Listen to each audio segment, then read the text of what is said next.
funny show. Light is green. Who wants to explain for our dwarf what happened while he was running around and sampling all of the wares across Waterdeep? Whoa, not all at once. Calm now. He left the wines alone. One at a time. Well, Lou didn't lie to anybody. Lou didn't are you sure about that? Lou didn't successfully lie to anybody. He tried very hard.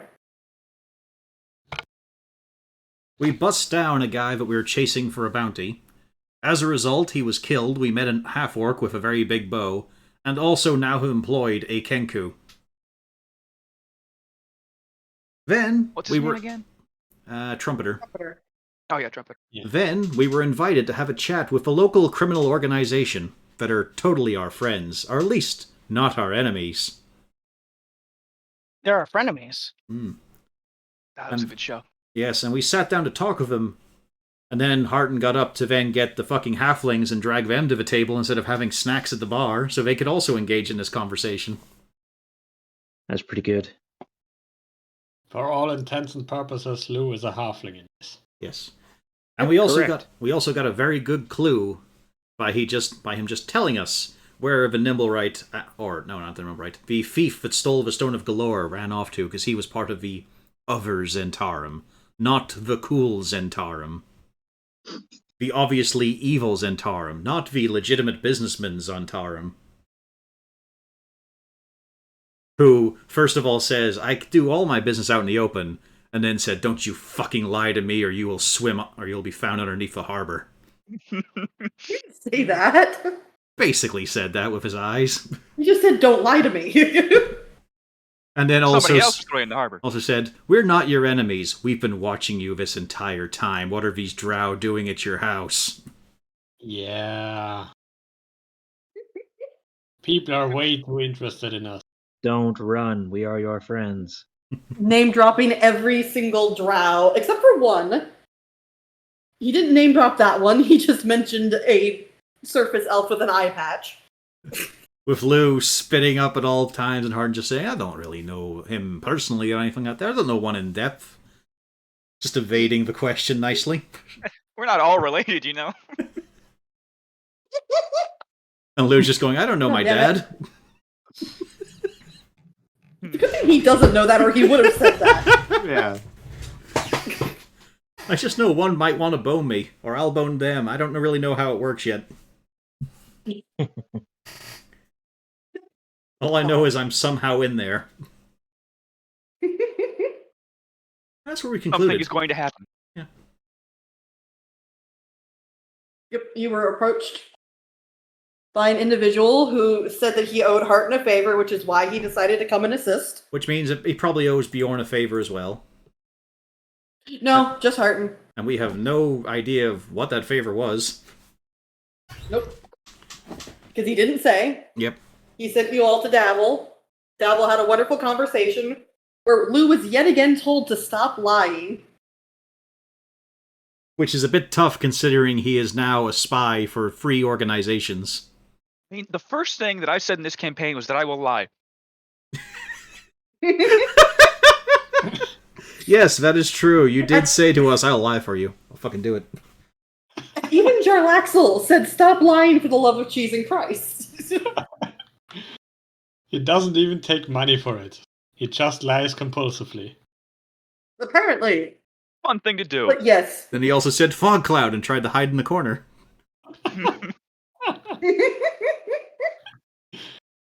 That was great. As Harton just blows it all away, and he's like, oh. No, he could do that. Shit. Shit, someone who can actually bring me up on my... Literally the day before. Shit, someone who can actually bring me up on my shit. I'm not used to this. I'm used to my parents just saying, that's fine. Have another sausage. But, yes, so now Dapple has left you. You are back in the yawning portal. Yagra comes on back to her table and sits on down. Have a fun talk. Fair bit of a wee natter, eh? Right, well, if you ever need to talk to any of us again, you know where to find us. And apparently you know where to find us at all times as well. That's lovely to know. It's reassuring in a way. Oh, I don't. Davil does, I don't. Davil knows everything. We'll see on that. I don't know. Or at least it will He not looks show up in amused. your bedroom to begin with. Davil has not shown up in anybody's bedroom, so he does have one up on Jarlaxle. Just going That we back to know of. Troll Skull to take his wife in a manly fashion as we hear a slap fight underneath the bed of Davil and Jarlaxle. They both complain, I was here first. Fuck you, I was here. He's my new human friend. He's not your asset. I'm the secret agent in this town. I am. I think you'll find I'm an even more legitimate businessman than you. Have you heard of Luskin?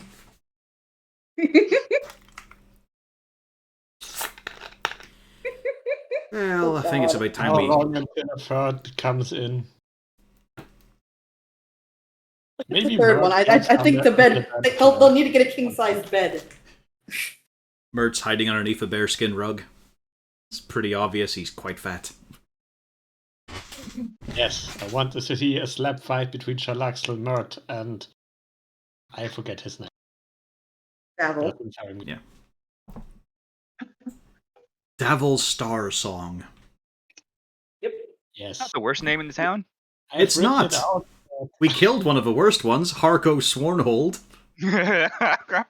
Yeah. Arco? There was also Gaxley Rudderbust.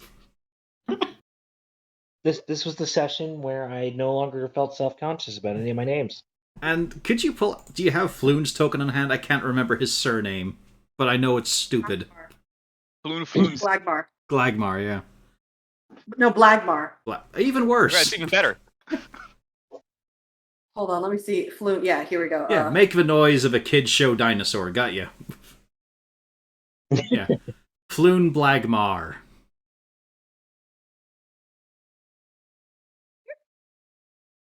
Right, well, this was a lovely evening with a lot of conversation, a lot of topics to think about, some things to do. Unfortunately, there's nothing crawling out the hole, so I think it's time we head home. Right. Y'all have a good day. Have a lovely evening yourself, Yagra. Yeah, cheers. And she's already ordering a drink. There we go, keep a positive impression for when Bjorn gets back here.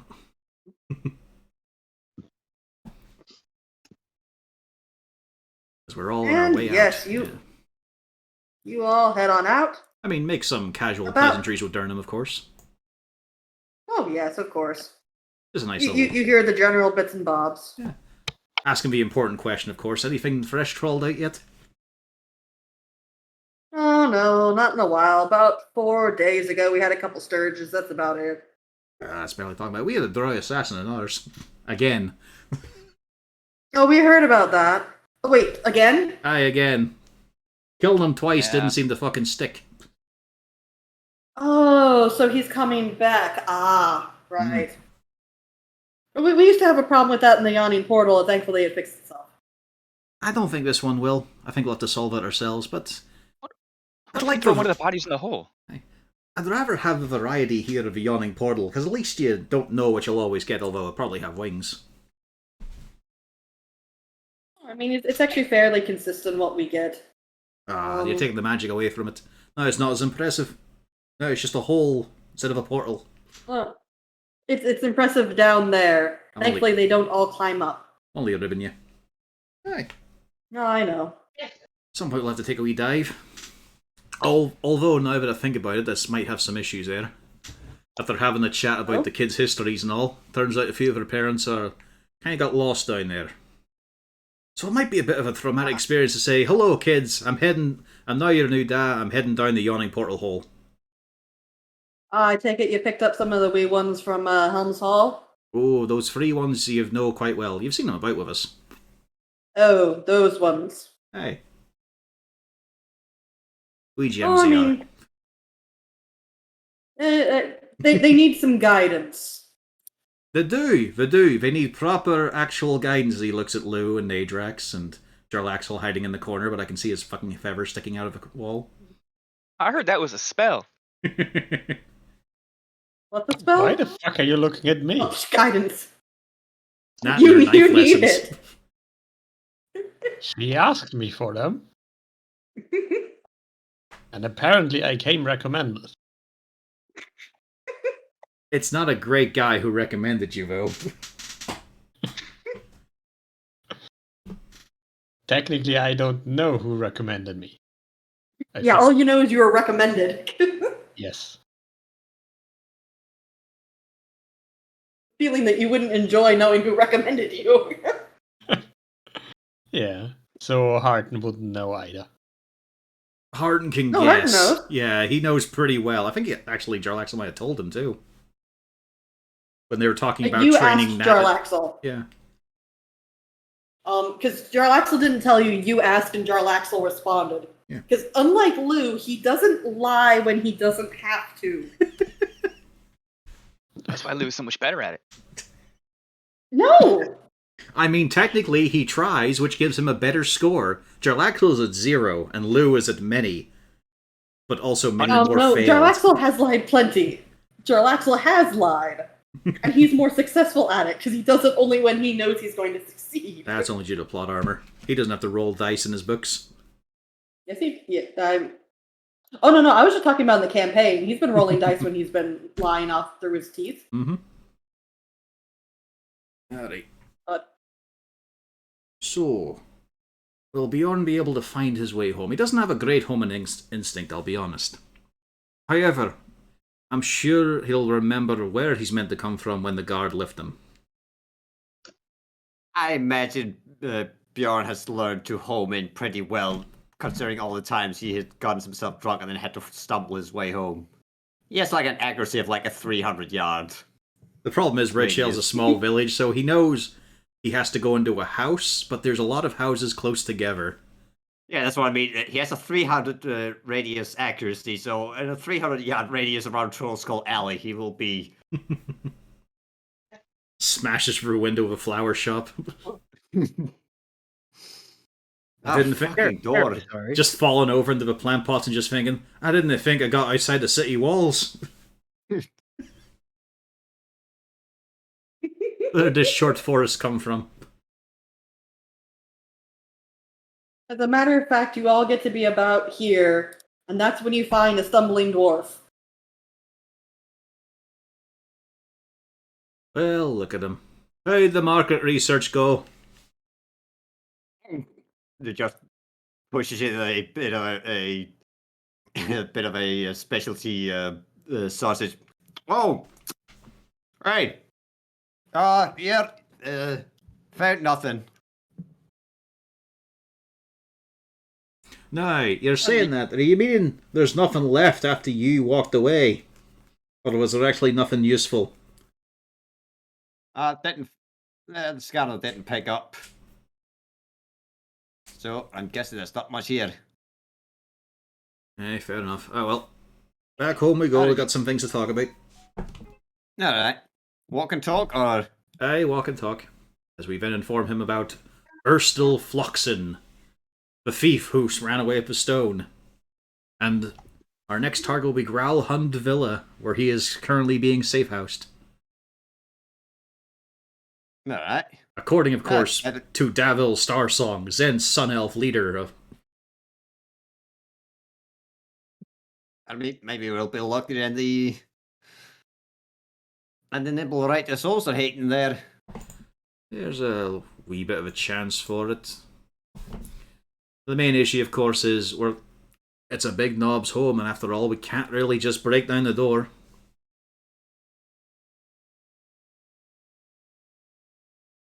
Well, not without repercussions that might follow us for quite a while.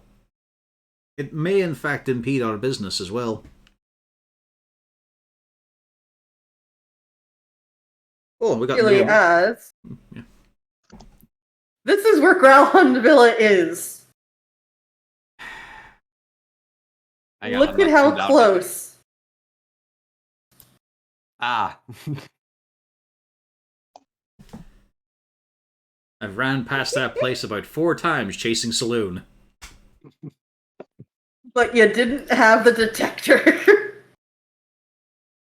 Are you fucking kidding me? We didn't check What around did the you east. think? Well, you got close.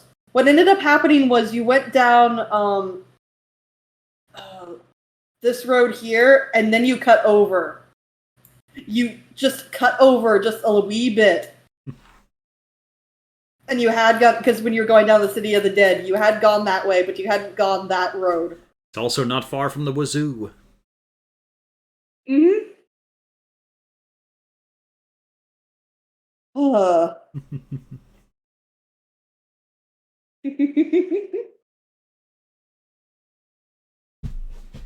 But, so yes, you go to swing by Growlhun Villa to take a look. You notice that they have their guards on the wall. They seem to be on a rotating pattern. Do you pull out the Nimblewright detector? Yes. Yes. I mean, since It we're here starts anyway. whirling. Huh. Well, what you look at that? Must Ah, be well. broken. Oh well, at least we know where some of the better shops are and where to do it and not waste time. So it wasn't all wasted.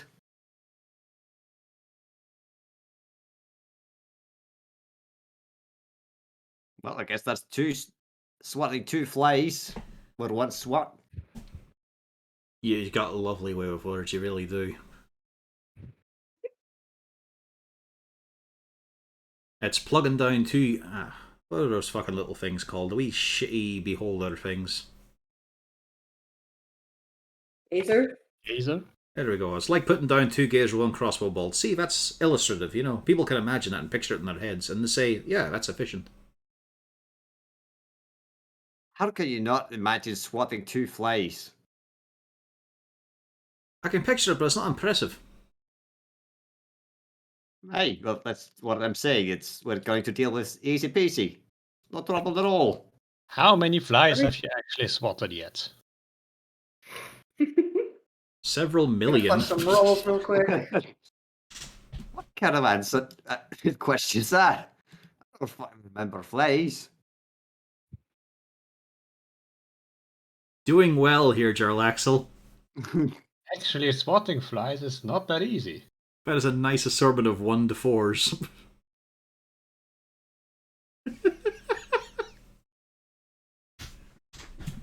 Flush some rolls. Holy shit, Jarlaxle. Just leave him alone. Those are all rolls that need flushing. Holy shit. Just thinking about that kobold.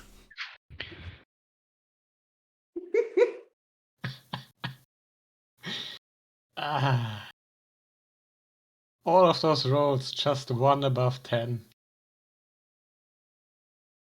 What? The problem, of course, with this is, while it's nice our targets are both in the same location, what a location! This is close to our own dwelling, which makes evasion quite a bit tricky. It's quite a large establishment, and it looks like an official residence as well, so considering the natural methods of the law enforcement, if things go wrong here, we could have some issues that will bite us in the arse. So what you're saying, we probably need someone who is not on the deed to go in there and take a look around. Luckily, we only know about several hundred of those. All right, it'll be an experience for the kids. Oh No. no. They need to learn to some days skulk him out inside their house they do not own. Oh, they definitely know that. They don't need to keep learning it. Nah. They've managed to find themselves under the roof plenty of times, without permission being asked. I'd imagine. Not as more referring to are two skulkers over here pointing at Lou and Nadrags. Oh, you mean the children, not the kids, alright. That qualifies both. No, not in this case. One I'm affectionate towards, the other is just there. Ouch. To be fair, he's practically a full-grown adult.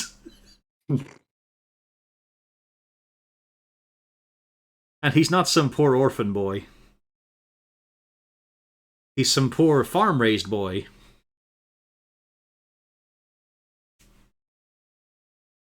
Well, let's see what we can see about the place. Although, try to be a bit subtle about it. Don't gawk the whole time. Don't want people to think that we're tourists still.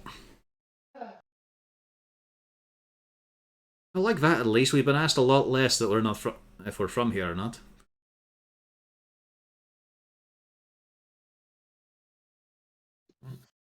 DM, can we do something? What are you planning to do? Because I've heard a lot of things, but I didn't hear what you were going to do. Just scout the perimeter and take a look at the place. Like, does it look like it's easy to scale the walls? Does it seem like it has lots of windows that can be easily pried open? Does it have a set phalanx of guard walking the grounds at all times? Well, I did say that there were guards walking the walls. It is not something... give me a perception. Sure. Can I get Bjorn's assistance on this? Sure. Nader is kind of pissed, apparently, about previous remarks. Is on purpose not looking. All he sees is red. He may not say anything, but he doesn't look too excited. I don't even want to sneak in there anyway. Thereby proving he is a child. Yes, he didn't have a proper childhood. My measured response to this is to pout. And then I'll sulk if it does not improve. Then when everything goes wrong, I'm just gonna go, well, see what's gonna happen if you ask me nicely. You can't tell me what to do, you're not my real dad. You're correct there. Alright, bye. So, what I will point out is the estate is enclosed by a 20-foot high stone wall. So you would need to be able to climb that up to get into the estate. There definitely are guards that are along the walls. There are pedestrians walking around. Currently, it's afternoon-ish. Kind of getting closer to the night side of things, and there are a lot of people walking around, and there is obviously a guard patrol that comes by this area frequently. Also, you notice that there are plenty of neighbors nearby, and considering that it's a noble villa right there, there's a lot of sounds inside. There might be an issue. Well, that's a bugger. Do you think you can see... Do you think we can get some overalls, a couple of hard hats, some safety vests, and a ladder, and just walk in the front door? Oh, right, we use our old excuse of window inspectors, aye. Gotta check your tax rate, ma'am. They have a guild for that here. Mm-hmm. That's the problem there, aye. You see, Horik, we can't be freelancers these days. It always works, though. It did. You do also notice there is a set of ornate iron gates that you can see through into the yard with a large tree, a couple Wait a minute. They said they can't be freelancers. I have a mark of a guild. One question. Is there such a thing as search warrants or something? Yes. So basically, if you went to the city guard, they could theoretically approach the Growlhund estate and request to go in.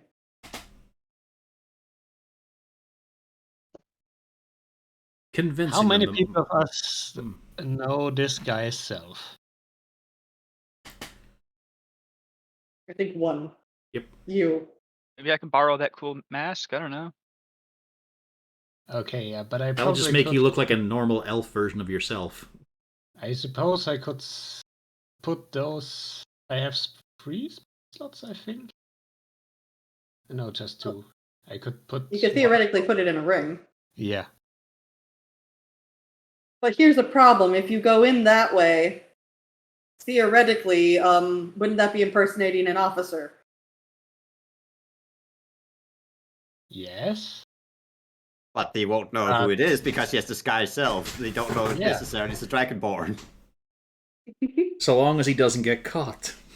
Yeah. Or his Never spell happened. disrupted. I mean, there's always classic invisibility. But then there's also the fact if you go in pretending to be some guild worker, where's really the difference? A few years less on the prison sentence. I mean, we've been pretty good for the city so far. We can maybe talk our way out of it if we said it was to further our causes. What was the question involving the guild? Well, they wanted to pose as window washers, but there's a guild for that. Yeah. If you pose as a member of the guild, it'll likely end up sending you with even more time, and then being indebted to the guild. Yeah. So even more enslavement. So That's yeah. that's why with disguised self, even if he doesn't get in and is seen as a trick, if he can just get out of breach and then undisguise himself, he's just They won't know it's Dragonborn. him because he's disguised. Except I'm pretty sure when someone enters your home and then you see someone else in your home, you're gonna draw that connection. No, it's more like jump out the window, go into an alleyway. Find a Turn phone on booth, the pull a flashlight. Superman. Yeah, Yeah, but now like- you're outside the house again, and you have to get back in. I'd also point Yeah, out but that if you're Nadrak. inside a court, you don't want to be inside Yeah. any. I'd also point out that Nadrax is not the most innately unsuspicious person. At a glance, people might think he is involved with some manner of crime involving sneaking, leaping out of things, or maybe feats of strength. He just has a sort of look about him. I feel like I should buy a chalkboard and just bring up every time we start a convoluted plan. Just wheel it out and said, Those are the best These are kind the- of plans, though. these are the plans of the past. Look at how complicated they are. This one ranks here. No, all the Yeah, elements of these plans are simple. It's just unlikely is the problem. We're just spitballing until someone comes up I with mean, something to be better. fair, I didn't completely make up these plans. I just Hey, suggested modifications that could be made. Plus, the disguise yourself as window washers or construction guys was a joke anyway. As in, this is one of our wacky schemes from the old days. yeah. You know Has what? anyone got a better plan? Yeah, I've got no plan at the moment. Let's just go home for a wee bit and sleep on it. Full frontal assault. That'd work. The only problem is, do we really have a big enough crime to haul those ones in? Because it's a case of, we do this and we're semi-justified. They might reduce the fine, maybe not put a full prison sentence on us in the result of it. But if there's not a big enough payoff in, we caught criminals, like being able to catch a Nimblewright who incinerated a pack of people, a serial murderer in a way, that's a good point in our bin. But also busting down someone when you're not guard, when you're just vigilantes, you're not commissioned by any one official in the city, and it's one of the noble ones. That's a big bad point in our bin. And I don't think we're going to be able to balance it out by one shifty fucker with a rock and the one with Do rope. we actually want anything from the Nimble Bright that is extra legal? What's the point that he might not be, he might not want to be shown up and revealed and handed over. Well, we do have somebody asking us to help. I don't know why out you're with showing the his Nimblewright. fist. Why is that relevant? I'm just showing you to specify one of the issues with the possible plan. I think we could get permission. Honestly, if we just ask and say we're just going in for the Nimblewright, then we also go in for the other stuff. But we say it's just the Nimblewright. So to go back to my original suggestion, search warrant, just tell the guards. Maybe not the guards, but the people who have Nim. No, better to go with the guards. They might help us talk to the guards, is my point. The problem is, though, we didn't really want to be fully involved. Because it's a case of, they only want to dismantle it, remember? Yeah, but that's a good enough reason to go in there. Like, knowing that that there's proof that Right, Nimblewright. the priesthood who wanted to, who was harboring the Nimblewright who built that Nimblewright. We could talk to them, see if they could help us.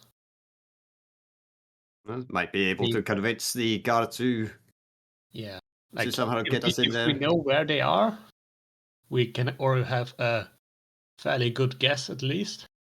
We don't have to tell them we were told by the criminal boss of an organization that the thing is there. Well, we can just say holding up the detector.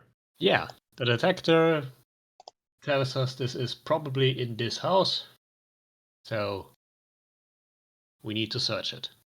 Well, stronger than probably. After all, they're only reacts to that one. Yeah. So, to the priest we should go, probably. What time is it?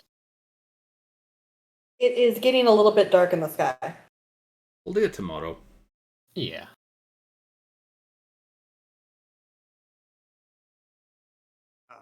I guess we're going to need to fortify the house then.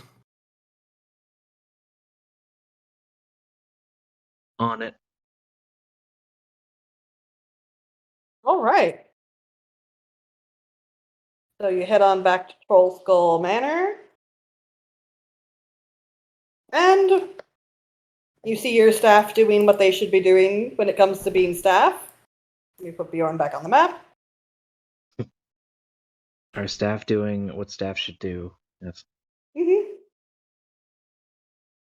So is there anything y'all are going to do? Because you actually get to be in your tavern tonight. gasp. It is time to socialise, schmooze, and get them paying. To regale them with mighty tales of heroic deeds and drunken ridiculousness. I just have a harmonica.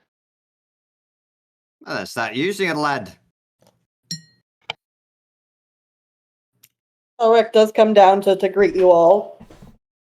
Ask how things went. Pretty bad. Why? Well, What did you do? I didn't do anything. This guy was fucking. He saw a saloon fall off the goddamn roof. It's his fault. It's just the Wait, what? It's just the Zent's. You probably know him, Davil Star song. Just revealing that he's been watching this house the entire time, specifically for your lot. But you know, asking a lot of questions about your association with these nefarious drows that hang around. Speaking of them by name, What? he was able to speak up about Kribik. He knew you by your human name, I believe, or your surface elf name. Oh no, he said. Did he say No, Felric? no, he called him Felric Lefane. Aye.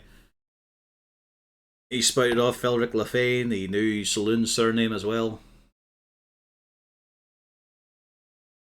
It's not good that way, you know. It's a lot of privileged information being shared. He also told me to stop lying. I agree with that. That is the one thing that yes. Okay, we'll agree with that point. But how did he know this? They just watch, I guess. Yeah, you're not as sneaky as you think you are, apparently. Well, we knew Saloon wasn't. I guess you're also. Why was anybody? I guess you all also decided to sneak into the most interesting house in Waterdeep for this month. I was about to say, why would they be watching this place in the first place? Because Probably wanted to recruit me like everyone else. Apparently they were watching you, and because you all showed up here too often, they were watching you. Were watching us that haven't. Oh dear. That's going to be a fun conversation I'm having tonight. I could definitely see why someone like those types would get interested when drows keep going into the same house and leaving the occupants alive. I mean, so basically you dragged us into this mess? I wouldn't say that. It was mostly Jarlaxle. Jarlaxle has gotten Lou in quite a situation here, with him having quite a few people breathing down his neck now. I'm not sure whose back I'm supposed to stab. I don't know. Well, not mine. You shouldn't be stabbing anybody's back. Well, it's gonna You- happen you do- eventually. Well, hopefully not. That's actually not the entire point. No. You're supposed to be entirely helpful to everybody in the equation. And you really Whatever. think you'll manage that? Net negative. I'm hurting everybody the same. He's doing well. He's doing the Yes, task as being of given right to him. now. Exactly. Lou is doing exactly what he should be doing right now, which is being entirely helpful. It's just remember the And man. telling us. It's just remember the man who was being sinister with him is a representative of a criminal organization. But they're the good ones. Fuck no, they're not. They say they are. Yeah, so do we. Well, to be fair, if we are referring about The is this one? This is the Dabble? classic Zentarum. Aye. yes. They're not entirely wrong. No, don't get me wrong. They're not necessarily individuals we wanted to know about this. He's not entirely wrong. They're not the sort of people that you necessarily worry too much about. You can deal with them just fine. It's just one of those things where you don't want them to have your privileged information. And this is privileged information. Aye. They've been soaking up every bit they can with us. That's not what I wanted to hear. Did you get any news on what apparently you did to make them happy, Harton? Didn't ask about it, to be honest. He was a little too focused on Lou. Ah. So was this meeting effectively just to let you all know that they know? Oh, it's that classic thing of put us in our place. We know everything about the people associating with you. We'd like to know about that. We've been watching you this whole time. We are the real puppet masters over your lives. All that sort of bollocks. And then pass on a little snippet of information on the shitty man who ran off with the Stone of Galore. Actually quite nearby. What? And it turns out that's where the Nimblewright Where? is as well. Downside, it is a noble's mansion. Oh, that's going to be a fun... Which one?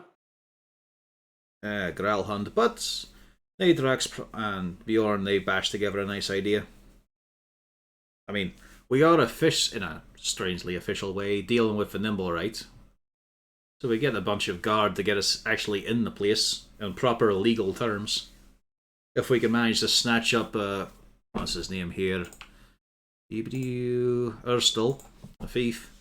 We can snatch him up at the same time, that'd be quite handy. Or at least cause him to flee. Maybe to somewhere a little less protected. I have one slight question. Why do you think the guards would assist you going in? Oh, because the Nimblewright blew people up in front of our place. It is a killer, and it needs to be returned to the Academy of Gone so it can be dismantled. So it's a case of... More like... Hmm? Are you sure they wouldn't just say, oh, don't worry about it, we'll handle it, and go in themselves? Well, we've been pretty impressive recently. We're quite the adventuring party. That's the most likely thing they'll do, but... Could do a little schmooze and help. Would they stop us from going with them? Aye, because we're not on official business. Most likely. But I mean, some of us are actually quite skilled at this sort of thing. Can blend in among the grunts. But yeah, it's not the... I'd say it's the easiest one for not getting, caught committing a felony. Like I said, it's more about possibly chasing them out. I'll see about when I give my report tonight if Jarlaxle will come by. Because it's an arse of it's an arse of a place. Like it's got the wall and the guard isn't too much problem, but it's very public. Yeah, I know Jarlaxle was doing something with her at some point, Lady Growlhund at some point. You'd think he'd have learned.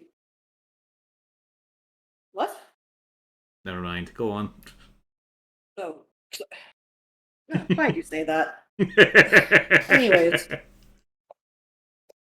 you have them. Your mind is in the gutter. Anyways, he might have some bits of information, some ideas that could assist with this. Yeah, I suppose we're just stuck waiting until I can send off a message. We're just gonna stay in the tavern for the night. Yeah, that'll work. At some point in time, I'll get my sending sent to me, and then I can respond. Provided nothing untoward occurs. Well, I hope not.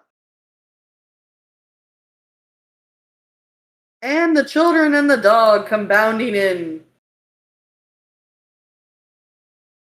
Did y'all have fun? Not really. Mr. Bjorn, you're back. Hey, I'm back. And his front. His sides are back as well. And you're sober. Never accuse him of such a nasty thing, children.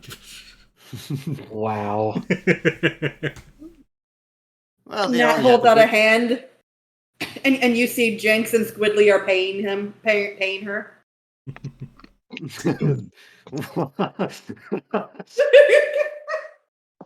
Squidly, you had him down for a tattoo, didn't you? No, I said that he was gonna be blackout drunk. Jinx said there was gonna be the tattoo. Nah.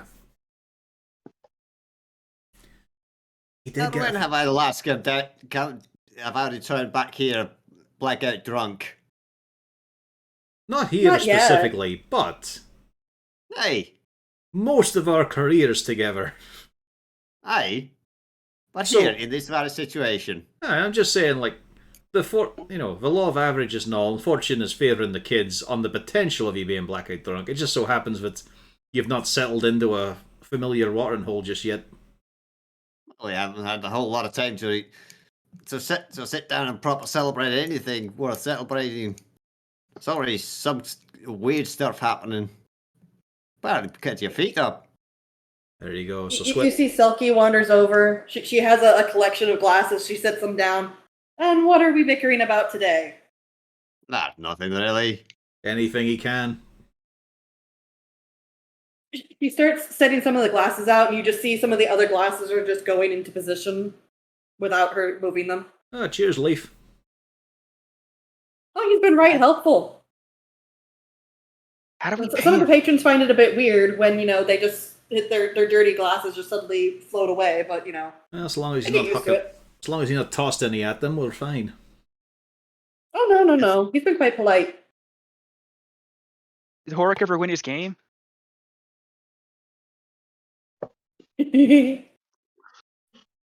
I'm Or sure it- it's cheating. I can't guarantee. Can't beat the thing. It unnerves him that he I don't can't know. look him in the eye and reach his next move. I don't know. Has much- it moved? Yes, it's beaten me 3 times already. Are we sure Great about stuff. that? Has Well, the piece somebody's moved? beaten me 3. Oh, for fun, yeah. he's It's made suggesting some it. illegal moves. It's made some illegal moves. So apparently it cheats. But you can't catch it in the act. It's only when you turn around. Yeah. Horik has also been very protective of the board. He carries it around to make sure it never gets dealt with by any of the patrons. No, I've got to leave the board out, otherwise Lee can't play. That's what I'm saying, though. You just cart it around. You take it into the kitchen with you sometimes. Get it away from the punters. Sometimes take it into the common room. That Risk episode was so good. Such a perfect movement, that the slide of the foot. We're engaged in a battle for world domination here, Jerry.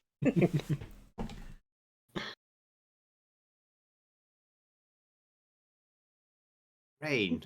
Ukraine is nothing. Ukraine is strong. As it turned out, yes. Yes.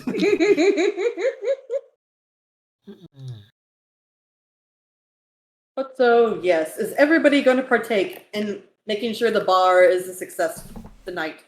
Absolutely. Yeah. Horrocks is Lou, wondering if you there's are- any- Horrocks wondering whether he can find a pair of brass knuckles that are enchanted against revenants. Oh, no. Lou, Felric does suggest that you two go upstairs and actually do, your lessons before work time, so that One you don't have song, to one worry song. about that. Before Lou is Nobody's here right now, Lou. Oh shit. Just gets to my head, I gotta play the music, man. Music. Ah, I've heard Just you did a play. little bit of- That's a lie. It's not. Yeah, It's we not can- in your head. It's adjacent to your shoulder. I feel. You still have a Well- wee bit of time before people start showing up here from work. Exactly. So let's get the lesson done, and then we can just focus on just work, and you can do all your performances all night. All right? Learning, knowledge. Right. Fucking pay attention Yes. to him. It's very important. There I'll you try. go. Let's go, sport. That's not my name. It's It not is in now, act- champ. Off you go. no. I mean, Fenrir's Off you go, sport. so it fits. See you later, scamp. Blue. Now I'm not an adult. What's going on? You just said you count as a kid and a child. And I was told I was lying. Lou, give me an intelligence. He would if he could. I gave it all away. That's why I'm like this. Oh, hey, Silky Moe. Nice. Wow. All the He support. actually- Yeah, all the support made him listen. Mhm. I'll show them. You have They'll a call very me. productive day. They'll call me Lou Lee Lemon again, which is much more of a noble name than Sport or Champ. I'm not a bucko. I'm a good guy. You actually pick up. It's not only just drow hands, but you're also doing some, traditional spoken drow. You're learning things. Everything's great. But yeah, everything's going good. You down below. Things are just starting to get going. I mean, you've opened the tavern. You have one or two people who you've heard are regulars. Couple of them have started to filter in, including an elf, Ugh. Bjorn. One of the dwarves that you're used to. Yeah, everything's going pretty good. Other than that, it's really slow. I still picture our clientele shifting to elves like that Family Guy episode where we have a family restaurant. He just wants them out. Silky, Charge is my extra. Silky, is my wee set of Cormerian specialties arrived with the last shipment? Not yet. Apparently, they're going to be in the next one. Ah, bollocks. Alright. I'll have to hold off on that story. Bjorn. I was gonna get back on the menu then. The phylactery, remember that? The phylactery. That's phylactery. that's mainly your main ingredient would be Catobal Pass milk. But then you also make use of a wee bit of hang on, where's my alchemy notes here? Wee bit of musk muddle. Yeah, put in some dried tyrant sword, and of course, very hard, like properly caustic dwarven spirits. You mix that up. Oh, I don't remember it. That was one of the worst experiences in my life trying to milk a Catobal Pass. You just didn't get in the rhythm of it. Besides, you can't really do it well on a cloudy night. They need to see the stars. It was so thick. There's No, nothing we're that having should this come out of it. discussion. I think to be fair, I think you were with Emil. If anybody's actually looking about, they might see wandering around outside. Seems to be a halfling woman, kind of looking up and down, wandering up and down, trying to figure out if this is a place. No, come on, she's a halfling woman. She can't look down. That's her default. She can look up and And finally, she pokes her head in and kind of looks around for a second. Is this the Troll Skull Tavern place? That is our wonderful establishment. Yes, indeed. What can I do for you? Do we even have the sign set up yet where it actually says it? We didn't. That was probably part of our initial fees. Yeah, for the hundreds of It gold. was, yes. Okay. Yeah. I mean, if the think sign that's is still fine, there, then um, yay. Is this also the place where you have like a shortish elf boy with the dark skin and pointy ears, white hair? Well, he happened to be a wee bit of a buffoon with his mouth running. Generally, sweetheart. Aye, but also doesn't know how to be quiet for any length of time. Oh, this is it. We'll be back. And she just scampers off almost immediately. Well, on the Yeah, I bright think you might side, want to go up and I think you might have to go up and warn Lou. I think trouble is happening. I mean, we could always just flip the sign and close the lights. Squiddly, my lad. Yeah? I want Let you me to go get deliver. Mr. Lou. I want you to deliver a very special message for me. Okay. Go tell Lou his family's in town, and one's just shown up. Okay. Do we know that's his family? Because all she said was she asked about him. Aye, but she thought of him in a positive way. Ah. Okay. Well, at least okay. Well, we'll truncate it. We'll say a halfling woman showed up asking about him and said she's going to bring more with her. Okay. So either he's going to get I'll the be beating back. of his life, or it's his family. Or his or his children he never knew about. Would he have a halfling kid? Because, I mean, that didn't look drow. She looked like a lady. Aye. A halfling lady. Well, we'll see. Who knows? Lou's life can be quite mysterious and strange to behold. But once you've adventured a bit, Alright. that also comes in part and parcel of your doings. Anyway, go off, lad. Just give him a wee bit.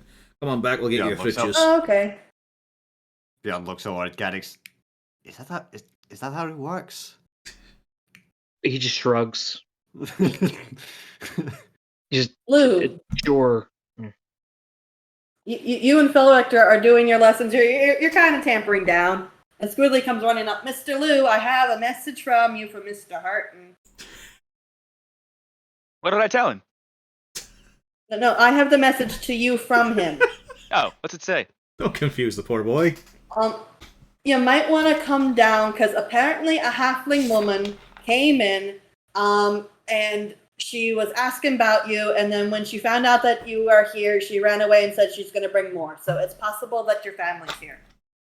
Oh shit! Lou's gonna run to the window, up and out here in the study. Pull away the out. curtains. The boarding. Pull the whole window out. Yep. They just replace it with brick just to get rid of the sunlight. And Squiddly follows, confused. Is this a bad thing or a good thing? Well, potentially very good. Most likely. And Felric just kind of pipes in. Doesn't that mean we should probably go downstairs? Yes. What? What, Lou? He tries to grab you and stop you from jumping down the window. He's just going. I mean, if he catches him, he can catch him. But Boy, that would be a grapple, wouldn't it? Strength against his stupidity. I don't know what you roll for that one. damn. Just make him make an intelligence roll. Well, yeah. He stops you right quick. Lou, what are you doing? Don't go jumping out windows. Use the It's stairs. only one story. I'll do a cool roll at the bottom. It'll be excellent. Beautiful idiot. No. No, He immediately shuts the window. No, bad. You are You can teaching jump out the the window. child the wrong thing to do. Well, Squiddly, I'm don't allowed to jump go out the window. Squiddly points out, actually you do a proper tuck, then you roll. Oh shit! I had it backward. Don't jump out of windows. Lou, we're going out down the door. And he Really starts even kind throw a of ladder in this shoving you. place. To be fair, Where'd you buy I ladders? agree. to be fair, considering the reputation of our place, we do not need to have a drow descending from any upper part of the building in a very active way. Even one as harmless looking as Lou. Lou will dash Yeah, around the but- building because that's his only choice. Yeah, before long, you see Felric is shoving Lou through the door. Stairs. Stairs are not... Take the Not a stairs. Do window? not jump out the window. It's a fascinating lesson. Is this new information for you, Lou? Windows? And stairs and their usage? We really need a ladder. Aye, we need a few hatches too. Maybe So, some portcullis. so why is Felton pissed at you? I jumped out the window. Why? He tried, and I stopped him. I Good. mean, we're only like a couple feet up. I would have been fine. You probably would have It's a been, but it's a perfectly useful shortcut. hey, but it's also unnecessary. You didn't really need to move that quickly, as you can see. They're still not back. It could be surprisingly fast when I want to. Hey, but as it stands, you're fine. You didn't need to rush. You can sit down, take a wee breath. Oh my god, she actually is back. Oh, there's more of him. Or Oric, Oric, I think. Oric, get in the Oric. kitchen. How much Irish Code folk music? purple. How much Irish folk million music is trim. coming somehow in the ambience? To look down the glass of beer to see it rumbling, but not with footsteps from bellies. Oh no! Yeah, they have to Okay. go mitosis when there's food around. Okay, we can We're see who was the approaching cream of the code crop red. here. One of these did not come out of the field the same way. And before you know it, they are filtering into the tavern, and yes, all of them immediately up and surrounding Lou. Lou, you get about like 18 million hugs. You're not sure who's hugging you. Some of them mistake Felton As a for matter of Lou, it's fact- fine. As a matter of fact, yes. Just by standing right next to Lou, he is getting hugged, and he has no idea what to do. Alright, I'm making Your space two here. patrons who were over by the door, evacuate. There is a lot of excitement, and they all just kind of slip out in the middle of it, and it is, yeah, there's like too much of this. Oh, sorry, Felton. And everybody starts filtering on in. And everybody's wearing Lou? the same hat. Lou has the coolest hat now. Well, she shows off to everyone. Look at my cool hat that I got.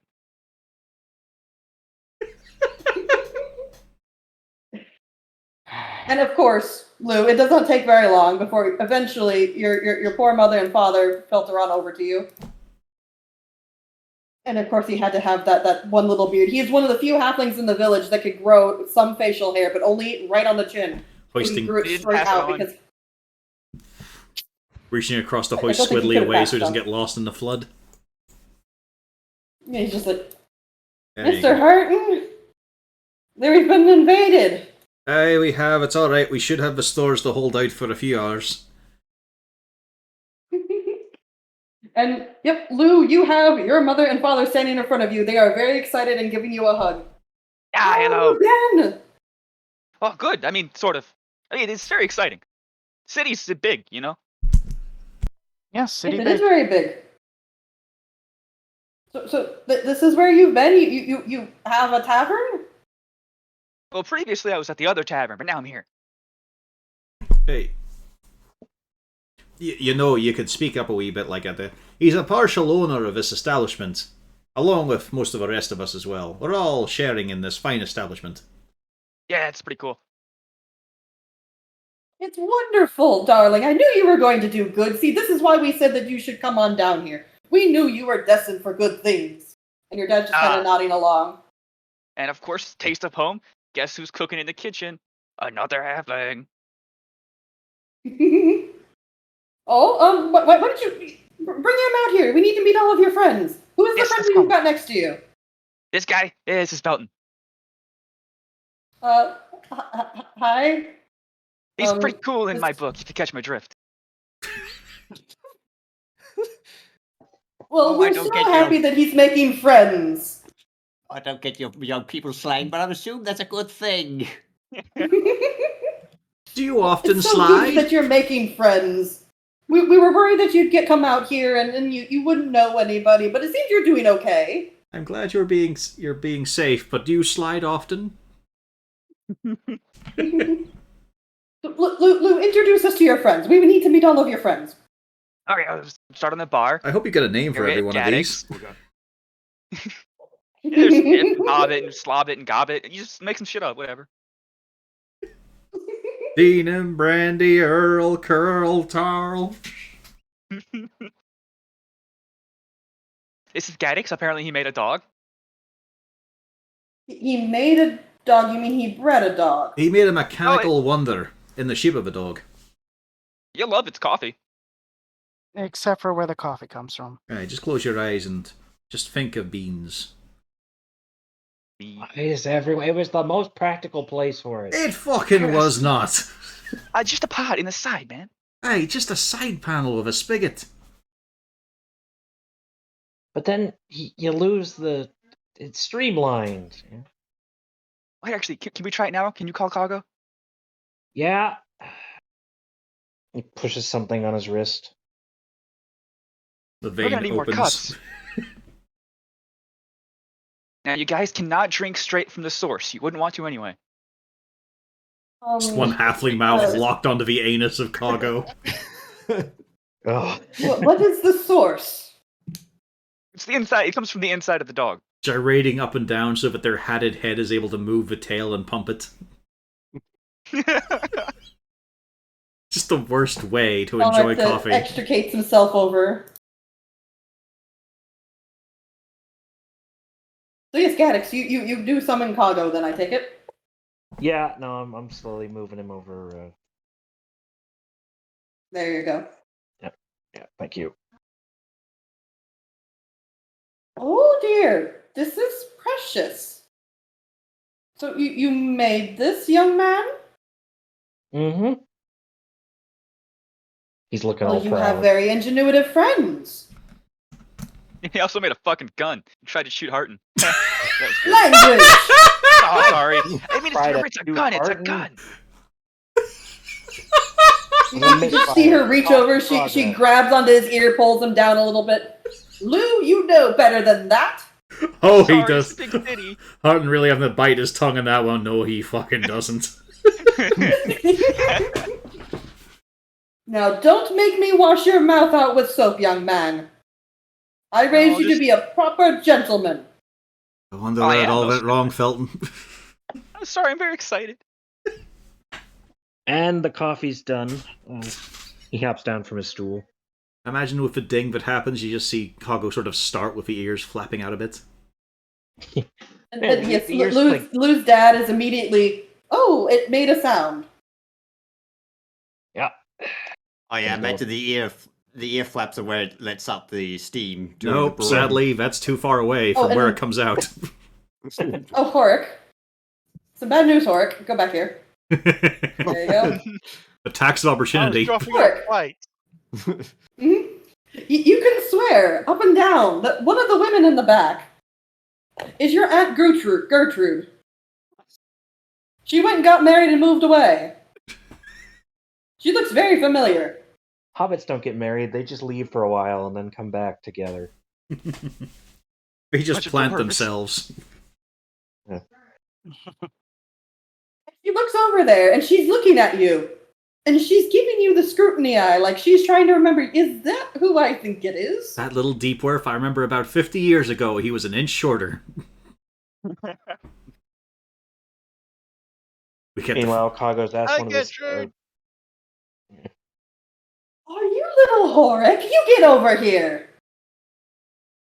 Hi, Gertrude's here. I'm up here, over here, love. You're definitely down there.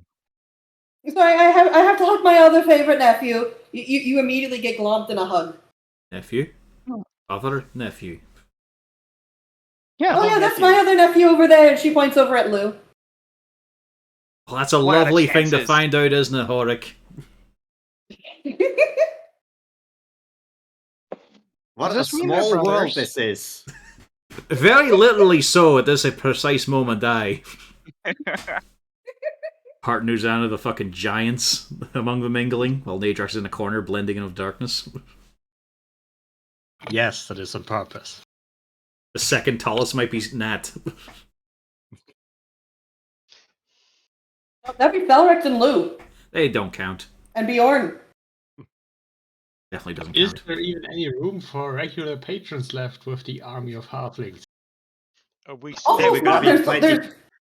He's stuck. He's looking very concerned. Think you'll be wanting that glass refilled out, lad? I think so, sir.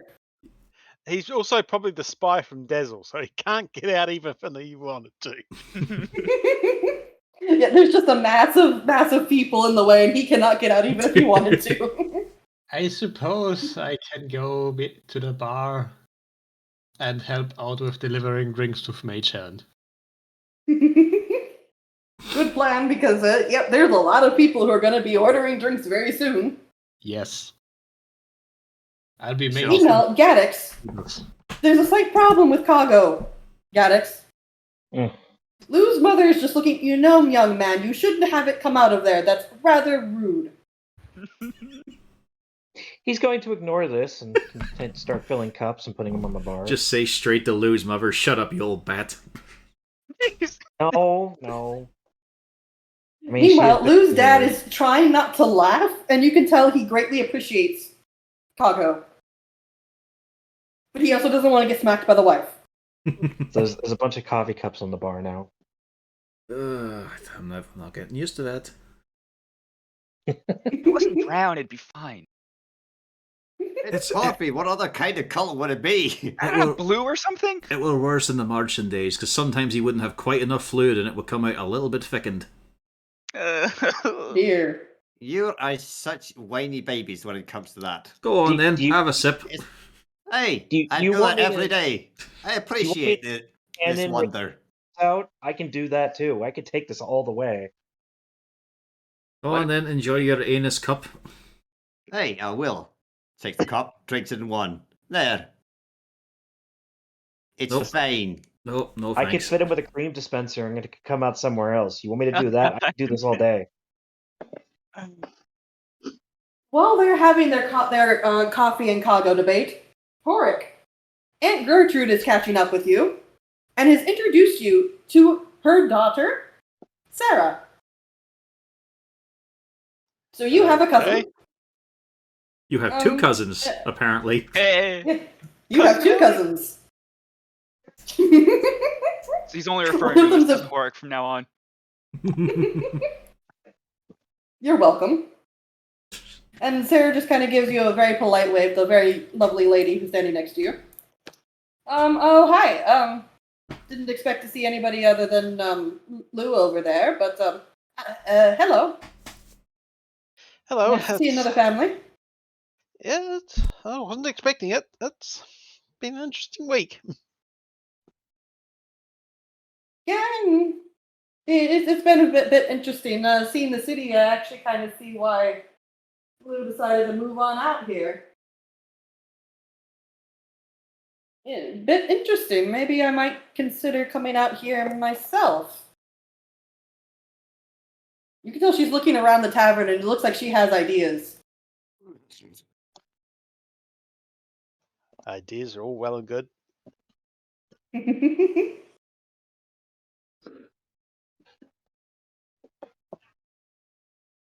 And finally, Lou's mom. Okay, Lou. What about everybody else? The dog is very interesting, but who's the rest of these people here? Well, this is Selkie. She works for us. She's not really a part of the crew so much as she's part of the crew, but she doesn't come out with us around the city. She just stays here mostly. She's a welcome addition. I just work the bar. I serve drinks. I get everything to people. Well, that's very lovely. You're doing a good job so far. 10 out of 10. Wow. Well, the performance review is not quite done yet, but fair enough. Well, here we have Bjorn. Yeah, he comes with us everywhere, although he has some of the issues of not going very fast, but he gets there in the end. Might not have been Well, going his fast, legs but are he comes shorter. in hard. Top 10 anime character assassinations. I mean, his legs are a bit shorter, so that's understandable. Fucking rich coming from the halflings. Yeah. He's a stubby one, isn't he? Yeah. He does have a cool sword that Harton wants. Short or stout, as they say. Pleasure to meet you, ma'am. I don't think I catched your name. Lou, you need to introduce people properly. Or- I'm Maribel. Maribel Lemon. This right Yeah, here go is my on, Mom. husband, Chester. Lovely to meet you. And also, don't give the lad too hard a time. He barely had enough to time to comprehend that his family suddenly came for a visit. Oh, see yes, he's we been a decided scout. we would just surprise him. And thank you for taking care of our darling little boy for us. We were so worried. It has been a job, See- aye. Hey. Dad's rolling his eyes already. I mean, he's been out here in a big city all on his own. Somehow survived to this day. It's a fucking wonder, I'll be honest. People surprisingly did pay me to do that job that I said I could do, but I actually couldn't. You could. You could. I mean, yeah. It's just not the way they fought. That's all. Yeah, it happened. Well, you can translate things. You have that wonderful little spell you picked up in the Bard College. It's been very handy.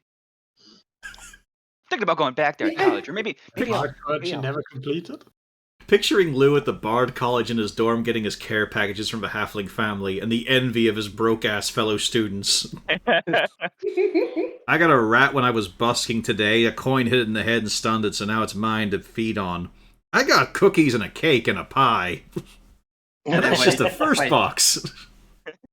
And then on one of the days, Lou went after receiving a mouse. He said, "Oh, they only sent me a small care package this time." Well, it's not the size of a whole Lou- big piece of furniture. You feel a tap on your back, Lou. Hello? Somehow. I respond with violence. I do a horse kick. You see Sarah. You remember Sarah from the village. She was sweet on you before. As everyone is.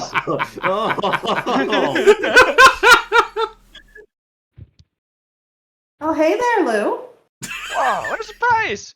How are you doing? Oh, I'm doing better now that I can see you. What have you been up to? Well, running around, getting stabbing things. You know how it is in the big city. Oh, is it very dangerous? Yeah, I got tons of scars. She likes a man of danger, I'm guessing. If you got lots of scars some of these days, you ought to show me them. Maybe I can help you fix them up a little. Yeah, I just get stabbed again. Just Yeah, Harton, you're standing next to Felric, and he's gone sheet white. Don't go growling now, you'll be too obvious. How tall is Lou? 5'1". Yeah, a little over 5 foot. Okay. Halflings are around 3 foot or something. Okay, so it's not... Possibly smaller. She might even be older than him. They have to be taller than Gaddix, and Gaddix is like 3'4". You're pretty tall for a gnome. Am I? So, I thought- well, halflings and gnomes 3'2", don't differ okay. too much in height. It's more about you're skinny. You're a little whippet. And you like inventions, so I really like eating. Yeah. I like eating my inventions? No. No, you like Things industrialization. are They about like 3 foot agriculture. tall. Yeah. 3 foot tall and weigh about 40 pounds. I'm gonna invent the cotton gin. Yeah. I'm gonna revolutionize the world. Oh, they already have that? Well, So, fuck yeah, you then. She's about 2 foot shorter than Lou. Mm. I could just pat her on the head. Probably. Well, you're down there, my dear. Oh. Oh god. That is quite a little daring. Thankfully, Mama Lou has decided to hijack that conversation. It's like, oh yes, but no, you have to show us the rest of everybody else. The two over there, the tall ones. Oh, where did the sneaky one go? Oh, him? I see him. Well, wait, where'd he go? Fucking Where'd he go? doing Oh, a there he bad is. job. If he wasn't so tall. If he wasn't so tall in a brightly lit room. Clearly, you already know Horik, but yeah, that's Nadrax. He's very sneaky and mysterious. No idea where he came from. I just showed up here one day, and there he was. Probably a credible on the run. He's kind of like my dorm mate, though. We both stay upstairs some of the times. Oh, you need to show us your room. Can't. Why? It's under renovation at the moment. Okay. Oh, yeah, it's a pretty messy. It's dangerous. Where are you sleeping, dear? Are you? Do you need a room? Do we need to rent you a room? Oh no, we got another room. I mean, this place is big. Well, where are you staying now? I demand you show me right now where you are staying. I need to make sure that it is suitable for you. Well, we're gonna have to go outside and then come back around. We'll do it after the introduction. Okay, go. Oh, okay, fine. We'll do that first. Okay. Yeah, it's Nadrax. Oh, I'm freaking confused. Horik whispers to Bjorn, maybe it might be an idea to check his room, make sure Saloon isn't in waiting.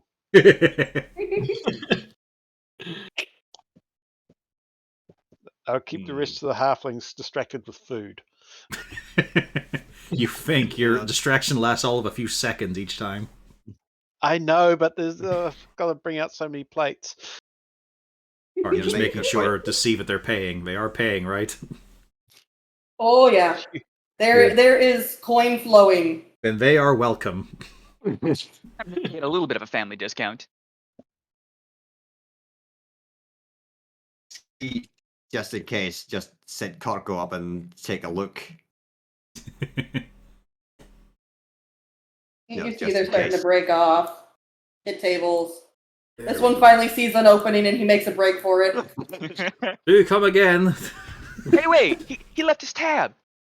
No, Oh, we got he his paid. coin, don't you worry. He wouldn't be walking out if he didn't.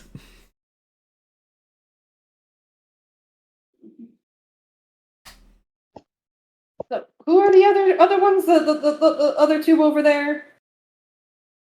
The furry one and the blue one? Well, that's a dog. So the furry. No, not the dog, Lou. Darling, you're so funny. And she kind of pats your cheek, reaches up, pats your cheek. Oh. It's like a little high-speed jump each time. He just starts slapping it. I meant the one by your Felton there. The nice bloke we saw when we went in the room. I hear that. You're a Felton. That must be a nice thing to listen to. He is bright red again. You can't tell if he's going to be sheet white or bright red. Or pink. The spell just wears off and he goes back to being a drow. No, he has the mask on. So. He gets that nervous sweat though, it starts to slide. Whole face goes, oh god. Right, come on, Lou, I'm It's interested like in a hearing milking this scene in bit. Indiana Jones. Come on. Well, that guy's Harton. He's very tall, and he's married to Ozana there. She's very magical. Did I just see somebody out there? You did, Lou. And he is booking it the other direction. You know. He looked in the window, went never mind, and went the other direction. I'll speed this up a wee bit here. Let's do some proper introductions. Hello, I'm Harton Glenbrook here. Lovely to meet you, Chester Lemon. I'm Mrs. Lemon. I've been more of a caretaker of your son recently, who has just a habit of reckless, adventurous actions built for, heroics and whatnot. This is my You do that to help a god. This is my lovely wife, Mrs. Uzana Glenbrook here. Fantastic, beautiful, wonderful master of the arcane. Phil, here's this lovely chap who helped us get settled in the city, and a good friend to your son Lou there. They get on like a house on fire. Don't jinx it. You're just this close. And that proud, shiny-headed man, Bjorn Bjornsson, is my lifelong mate. A proud dwarf warrior, mercenary of many careers, and an expert in alcoholic consumption. That's about right. Then Gags here, as you've seen, is a proud tinkerer, fantastic guildsman. He has just a wonderful bevy of inventions and possibly some social issues. But then there's the wee bairns here. Hey, Jinx, come on in. Have a wee look there. Yeah? As you see. And Squidly's excited. Hi! And we have these three wee bairns here who have been, especially Squidly here, he has been learning the musical arts from your son, in fact. Right, prodigy of my making. And you see, a hand comes out, Lou. You do not get that far. Your mother yanks you right back. She doesn't even look away. She just yoink, grab. You have a feeling something that was said is going to get you in trouble in a moment, but you don't know what. I didn't do anything. There's Daedrax there, a mysterious, aloof, a quiet, but you'll be able to have nice wee conversations with him. He's a big pussycat. Just look at him. Arden, of course, with that shit-eating grin kind of expression of, I'll put you in an eye. You're fucked. They're going to like you. They're going to interact with you. Yeah. I raise an eyebrow, slowly made my way out of the line of sight, and cast disguise self to be a patron, a random patron of the house. Then there's me over two The wee... ones over at The ones at this table look very confused at you. He's very shy. Yeah, they haven't seen. They haven't heard the conversation, presumably. And slowly make my way up as a random patron. There he goes, look at him I run away. tackle him on the way past. Give me a roll for it. You give him a slight punch in the ass. Just 1 point of damage. Okay, give me a I roll for roll. concentration. Give me that roll. There's the other 2 bairns here, Jinx and Nat. This Lovely. guy said they require concentration. Well, he said he tackled you, so I said give me the roll for it. Oh. I'm just trying to make him stay safe to deal with this problem as with the rest of us. Yeah, fuck All off. right, Hork. Can you beat his athletics, Hork? He might have Give us a assistance fight. from one of the halflings. There's Lou, only is one there- way I'm beating that. Are they banding together to help him? Oh yeah, you couldn't even beat it at all. Yep. Yeah. Unless that was a 20. Yeah. Yep, Nadrax, you successfully make it out. Fuck this, I'm out of here. There's There's me. no problem. Well. There's the other 2 bairns here, Jinx and Nat. Lovely little children. Lou is fantastic with them. They all help each other with their studies. Hey, what's the issue? One. Oh, he's just whispering at the kids, emotionally. Don't say anything. Don't drop me in it. Jinx just looks confused, but you are helpful. You're a nice guy. And then when we were worried about the shape changer in the sewer, you went and helped save everybody. Even though apparently they didn't need saving, because apparently he wasn't. You knew that he was a shapeshifter and you didn't tell us. He's looking at you, Harton. Well, like I said, it's a wee bit of a different matter. I'll tell you. I have told you about that there a wee bit. A little. It's just about how some people like to protect their identities, like Nadrax did there as he walked out, disguised as a patron. It's alright though, you can track him down easily.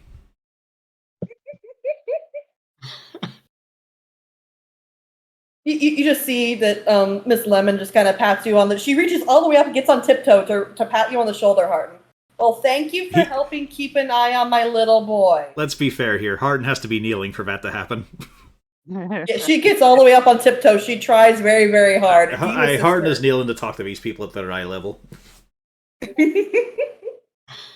well, thank you very much. You are a sweetheart. And she immediately turns around. Lou, what kind of nonsense are you getting up to that this nice man has to watch you? I mean, I could tell her if you want, Lou. I mean, they did hire me to get in trouble. It's kind of expected. No. We hired you to translate a few notes for us. Hey, I think I made it clear immediately what kind of person I was. Yes, he did. Yeah. That's true, that. He was very honest in that regard. So what did you do, Lou? Well, sometimes it's kind of the adventuring life. Sometimes people need some, really nice, big, tough, qualified people to hunt down, skeletons, for example. Nothing big deal. Aye, so that's why they hired us. Aye. Somehow Lou tagged along. It's a Well, package that's deal. because he's very competent. And she reaches up and she pinches your cheek, Lou. Your son's a bit of a gem. He's a fun-loving one. He is. He's a very big sweetheart. Just needs to know And not Lou's to rush ahead too much, but he's got a good heart on him. Quickly grabs a drink. Tries to stealthily down it. Gets about halfway down before Miss Lemon takes it away from him. Puts it back on the bar. Lou reaches for it. He moves it to the other side away from you. Martin takes it away from Nat. Nat, throw it, Nat, throw it. I'll catch. Nat looks very confused and just kind of does her little sign saying she was taking it to the kitchen. Or just dodging and weaving, bouncing around. Yeah. Well, he's used to this. Yeah. Grabbing more food to bring out to the tables. Got to keep them supplied. Yeah, I imagine it's you're back. not going to be standing still for the next hour. No. Especially seeing our person who was using Mage Hand to deliver drinks just made a runaway out of the bar. Sorry, I'll give And you a there hat. are food orders coming in left and right of traditional halfling fare. Expected. Oh yeah, by the way, don't be scared if your drink moves on its own. We made friends with a ghost. You made friends with a what? A ghost. His name's Leaf. He's a cool guy. Hey, else around. The place had a Papa previous Lou just occupant. kind of looks very confused. So he's moving the glasses like a leaf on the wind? He also cheats at checkers, apparently. Does a mug come flying at his head for that remark? Nope. Yeah, he's a bit That's more how I tolerant collect these days. glasses. I've had a bit of a grouch to begin with, but I'm guessing since we got things up and running, he just fell back into his old habits. Just happy to be doing something in his afterlife, I suppose. Bit of a grouch if he's not employed. Yeah, it's quite similar, aye. So, you've all come down just to visit your son? You have no real business in town? You can hang about? Oh yeah, that's just about it. That's all we were planning on doing. We just wanted to see how our little boy was doing. We heard he was doing so good, we had to come give him support. He's really coming into his guys. own. Mm-hmm. And Lou, you notice that Sarah's sticking right on next to you and just says, "Oh, maybe I can find something to do about here. The village is getting awfully boring for somebody like me. You could show me the ropes around here, right, Lou?" There are so many good food stands. "Oh, you'll have to take me to them." Curling her They hair You with will, right? curling her hair with one finger while her arm hooks Yeah. his knee. Nope. As a matter of fact, the arm is around the small of his back. So what exactly is it that you do, young miss, for the town to be so boring for you? If you don't mind me asking. Well, I mean, I did help my ma in the tavern a little bit. I can cook, I can clean. I don't work the fields, though. So you hoping to be a housemaid or something for a rich fancy man here? Something like that. Or I could work in a tavern, or I could do something like that. Nothing too dirty, though. Felton's just wondering, how can I point out that they've got more than enough employees right now? Even another one coming tomorrow. Yep. Velrek does not look happy. Well, Lou's been trapped, so not much you can do. You kind of see Velrek's Lou, why don't you show your mom and dad the rest of the upstairs? That should seem like a good Oh idea. yeah, you wanted to go see that, right? Oh yes, why don't you take us to see where you're staying? Oh my, got you're Very so... big place. This is far bigger than what we have. As we see the darkness of his room and just go, oh, it wasn't a phase. Yeah, that's right. Sunlight burns me, ma. Legitimately, it's not like a joke. Yeah. But you had such a pale complexion, you needed sunlight, dear. I can't help it if Lathander keeps pissing on me, Mom. Yes, Lou, let's go. Come on, take us up. And she starts kind of shooing you out. Where'd I gotta get a ladder? Stupid design. We'll get a hatch. We'll get a Let me hatch. roll.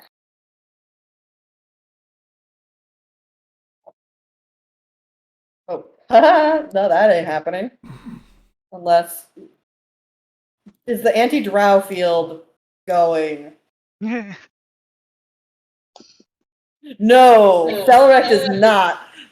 So what ends up transpiring is, Lou, when you get down, you start kind of moving around. You see Sarah's kind of trying to keep her arm around you, and all of a sudden you just see Felrek's arm just kind of slink up down behind you.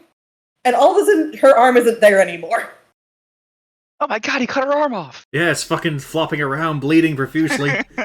No. Just kind of just stealth. Now all of a sudden you have a different arm around you, Lou. Yeah, I guess we'll start with our room. You see, she kind of pauses. Our room? Two people you share? It's a really big room. Yes. Let's go, Lou. And you start seeing Felrecht is already pulling you on out. The whole, renovations thing. I don't know why we decided to do that. I'm guessing Chester's a little slower on the exit than the rest of them. Yeah, he's. Pass him You see the particularly pass him a shot glass. Yeah, I was about to suggest doing the same thing. Okay. I offer him a drink to get down before he leaves. That's what we're all doing. He just immediately. That's just immediately 3 shot glasses. No worries, lad. Just remember. Thank you. Oh, I need to catch up, otherwise she's going to be mad. Don't let her catch on your breath. Yes, I know. I've been doing this for how many? About over 100 years by now. I know how this works. Thank you. Here's a couple of mint leaves. Thank you. And go to follow. I don't know why we have them. Well, it's good for the patrons. Freshen up the breath. I mean, there are drinks that use mint leaves. Yeah, I know. It's just not drinks that Bjorn would ever make. Yeah. It's alright, we also have... You came up here... Yeah, go on. Go on. I mean, we also have the Realms-approved supplement of Witterwort, which is a lovely little herb that you can gnaw on for a minty freshness and relaxing tea. Yeah, I'm sitting there in the big chair. No, you're fucking not. Are you sitting in my big chair? Yes. I'm just gonna, okay, so technically this roll is very good because of how rolls are, but considering it's a nat fucking 1, no, I refuse. Horik, when you're going into the back... The new crit fail video. Wait, when you were going back to run things, you and poor Thomas both stop as you see the back door here slides open, and it's supposed to be a controlled slide open, but then it just kind of bangs up open against the thing, and somebody quickly grabs it, kind of pulls it shut, like the wind just blew it open all of a sudden. You don't see anything there, but you see the door suddenly go open, slam, and then it's kind of slam shut again.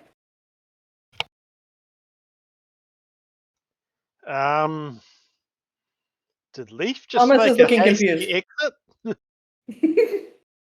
You then see, like something is trying to move around you, and then all of a sudden one of the pans just tilts sideways and starts falling off.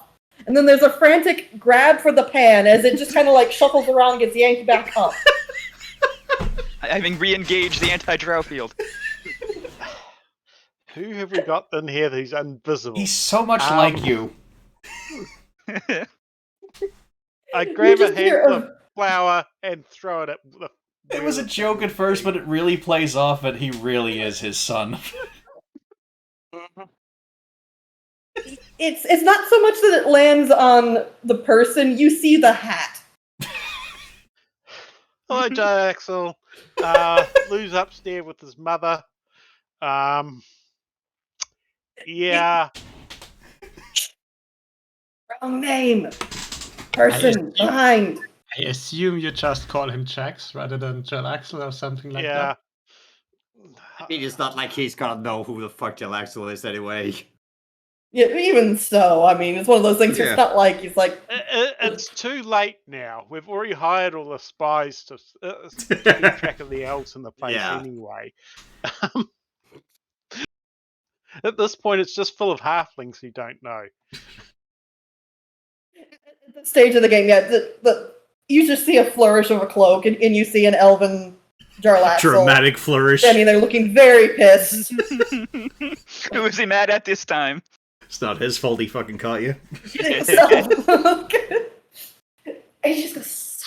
probably more annoyed at the flower on his hat.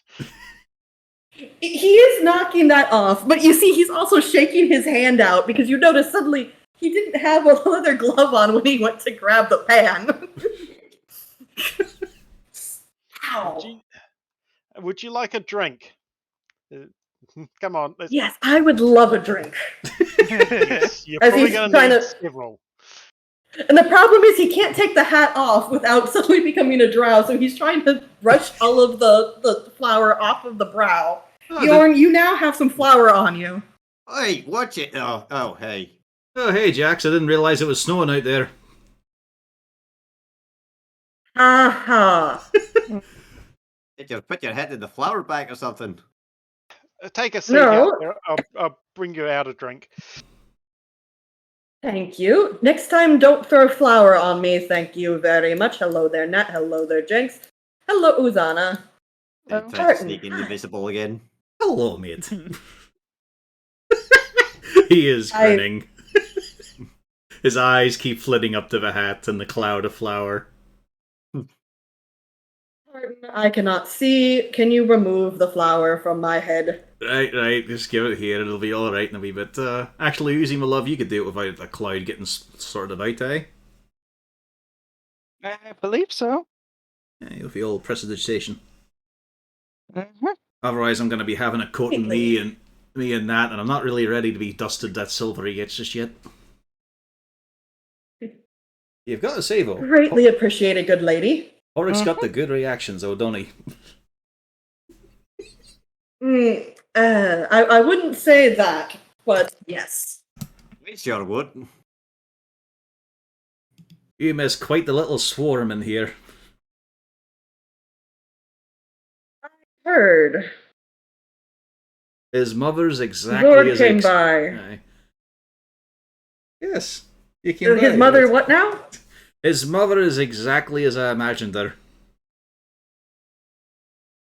Is that a good thing or a bad thing? It just makes sense. Oh no. I'm not looking forward to this. I suppose it will be quite awkward to meet the other parents, true. Aye, well, you used to know his ma. Oh yes, that is true.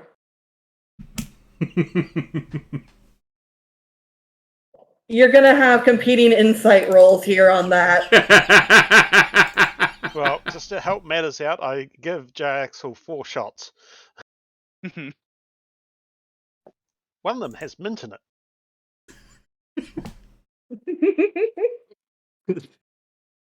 You get a thank you, Horik, although you also get a little bit of a nasty look.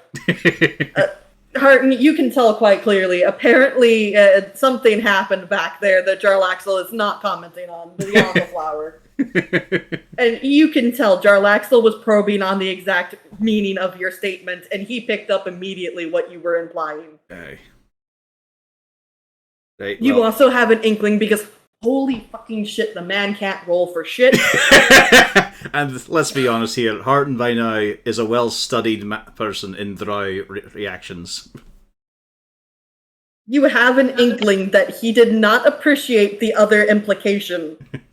Hey, well, And you're thinking it might be because he is agreeing with your statement. Well, you got yourself a little bit there. Here you go. There you go, man. Thank you. Sorry, I was being very helpful. Apparently, for some strange reason, a pan tried to jump off the stove. Well, I mean, that would have been an issue a while ago, but Leaf's actually very well behaved. But I heard the clatter and thought it might have come up there and your hand's not flexing quite as nicely. No worries. I appreciate that. Doesn't sound like it. It's almost like it's reminding him of being a bit of an arse. Thank you. I appreciate the gesture. Thank you so much. It's just Kelvin and fucking Cornelius again. I am so glad you gave me this opportunity. Thank you. I love making all of this money. I'm so glad I get to perform as you on stage.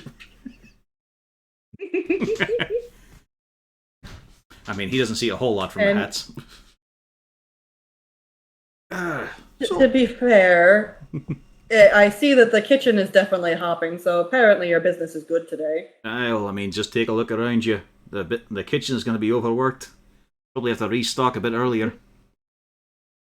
I've already sent out for more supplies. I sent a runner. Maybe he'll come back before they devour us themselves. We've already gone through half our week's supply of potatoes. Oh no, the poor children. And you already hear another call for more hash browns. Oh no, Oh, that sounds good. their hunger is unending. All right, calm down. We gotta heat the panzer first. Have a drink while you wait, eh? So, did you have a lovely day yourself? Yes, I was just popping by to check how things were going. Apparently, they are going good. With a few wee complications along the way. Oh? Well, we should probably talk in the common room or whatnot about it. Or, actually, there's a secluded wee table up in the corner there. Alright, very well.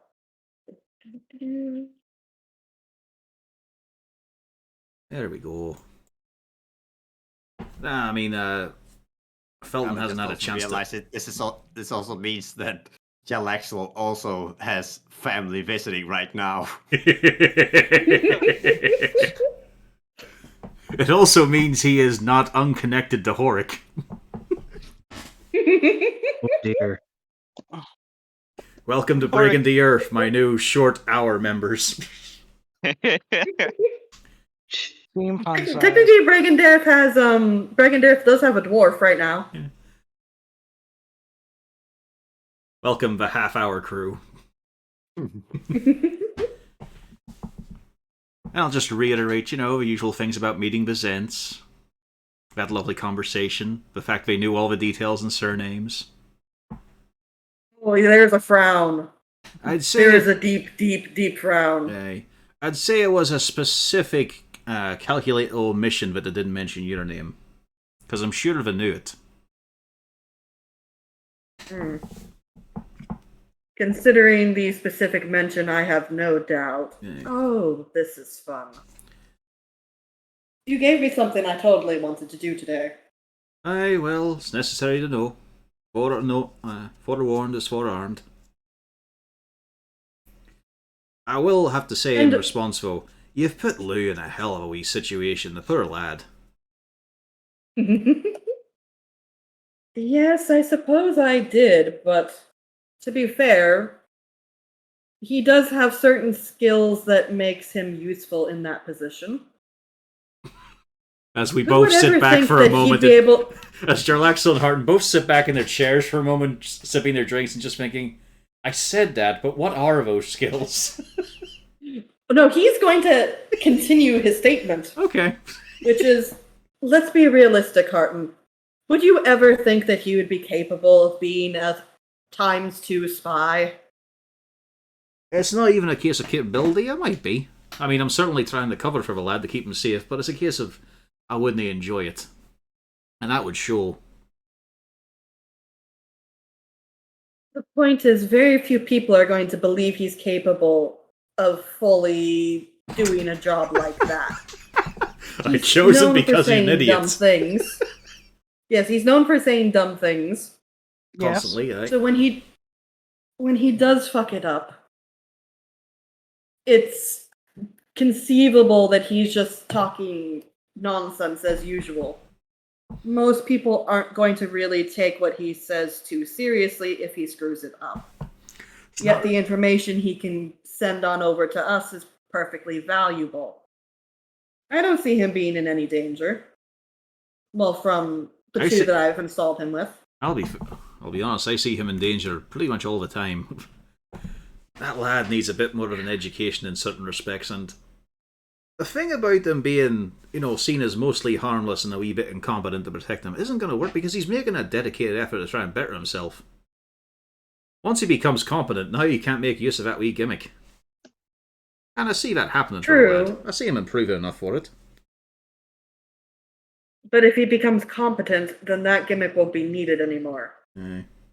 He has flashes of competency. He can be somewhat impressive, actually, on the rare occasion where he manages it. Well, he's never had an issue in the kitchen, at least. So that's one field he's a consummate professional in. His music's a bit weak. But I figure a Squidly will raise him up a bit. Don't say, hey, you're only managing because of your enchanted harmonica. Yeah, again, cheating.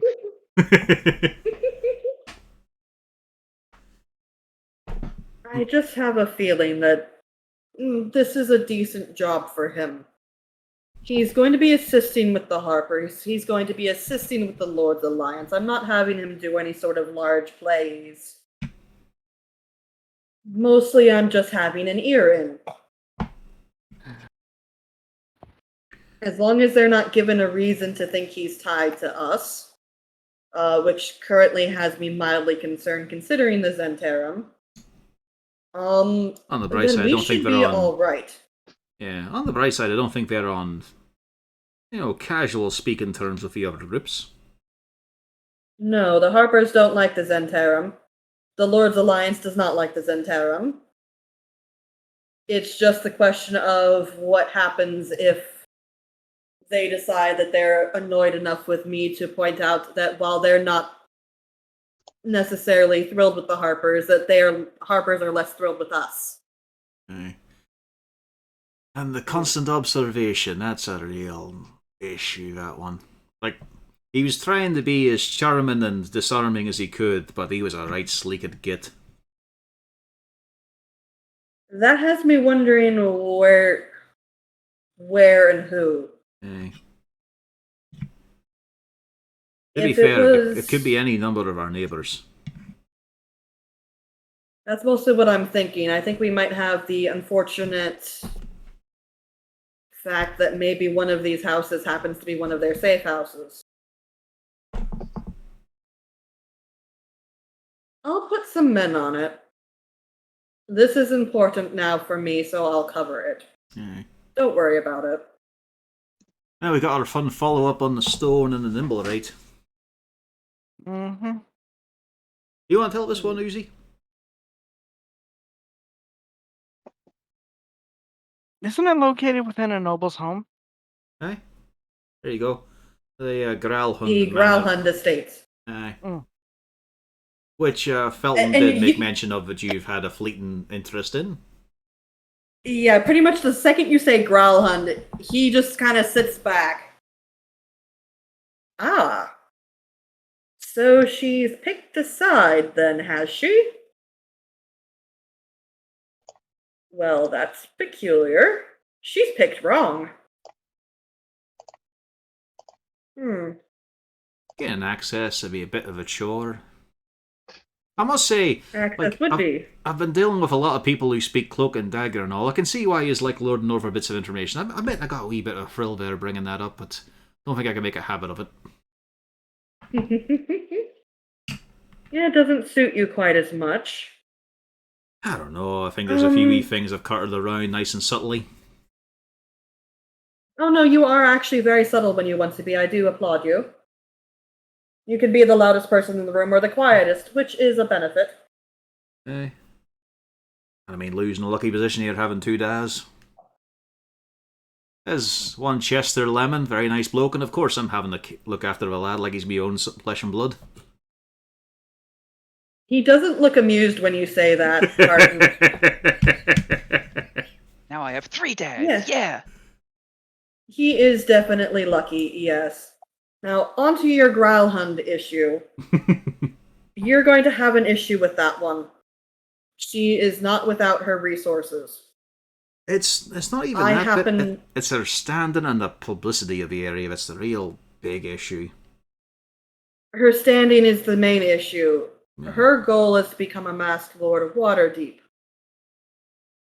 You don't have a goal like that without having a vast network that can make your life miserable. And she has plenty of associations with individuals who are not on the upstanding side of things in Waterdeep, who could also make your life miserable. Oh good, one more. That's where your problem with Lady Growlhund will be. She is very shrewd, and she knows what she's doing. And you see him pause. In several ways she knows what she's doing. In several different places, but that's beside the point. The point is she's not somebody that you want to toy around with. And you need to step very carefully, because if you put one foot wrong, she will absolutely have you eviscerated one way or the other. We're still talking about her political intrigues, right? Yes. No, I could comment on the other thing, but no, I will not.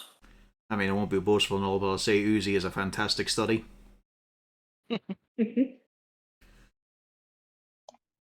Well, point is, with that, you're going to have to be careful. You've seen who I work she... with, haven't you? Yes, I know. That's what makes me concerned, because here's the thing. I could just see Lou saying something dumb, and then you're all up for high treason. I mean, we did have one we planned, toyed about with Nadrax and Bjorn mainly, bit of the fourth. Mostly Nadrax, in fact, so it was nice to hear him finally input. Because we do have a bit of an official thing, and he just talks about the whole nimble right situation, maybe get the guards in that way. As a simple fact of, we don't really want to bother about with the lady of the house. The idea of it flushing out the FIFO, it's a wee bit tempting. I don't think it'll work out that way, but at least it's something to think about.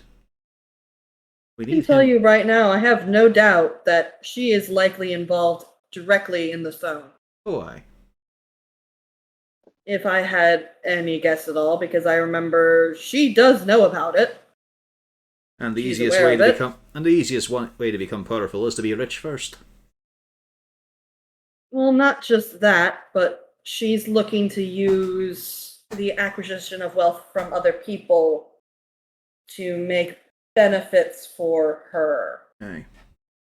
For example, let's say somebody with a vast network of spies in Waterdeep, and you see him kind of like roll his hand over, kind of do a circular motion, could theoretically be used to, say, make her popular and find a way into an open lordship position, if one were to happen. So does this mean with our association I might eventually get that position myself? Good luck with that. You're not a Lord of Waterdeep. Not yet, no. Maybe. And considering you're already married, I don't think you'll divorce Uzi just to get that position. Oh, not a chance.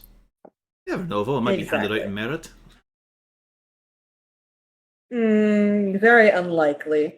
I just need to have a few more.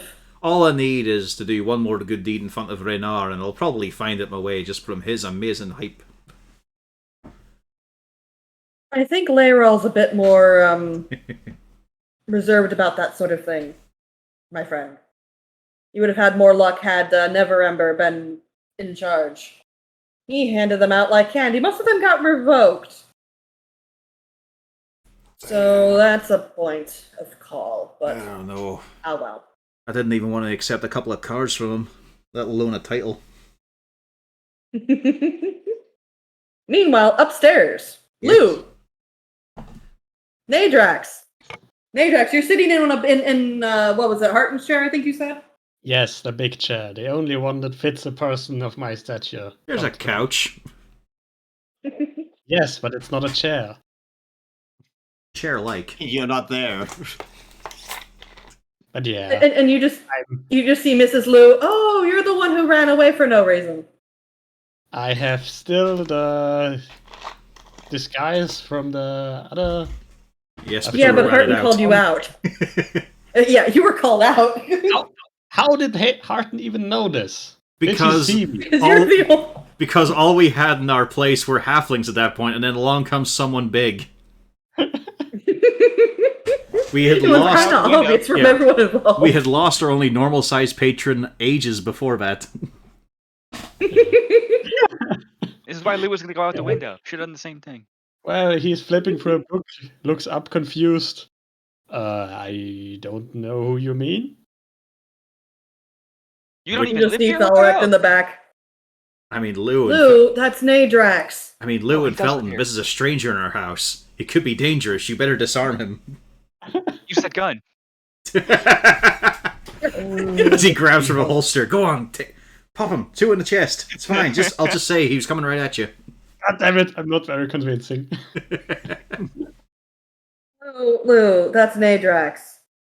Here, let's just show... The room is right through here. Here. And you see, it's actually, Lou, you swear up and down something's wrong here because you have a girl on one arm and you have Felric on the other.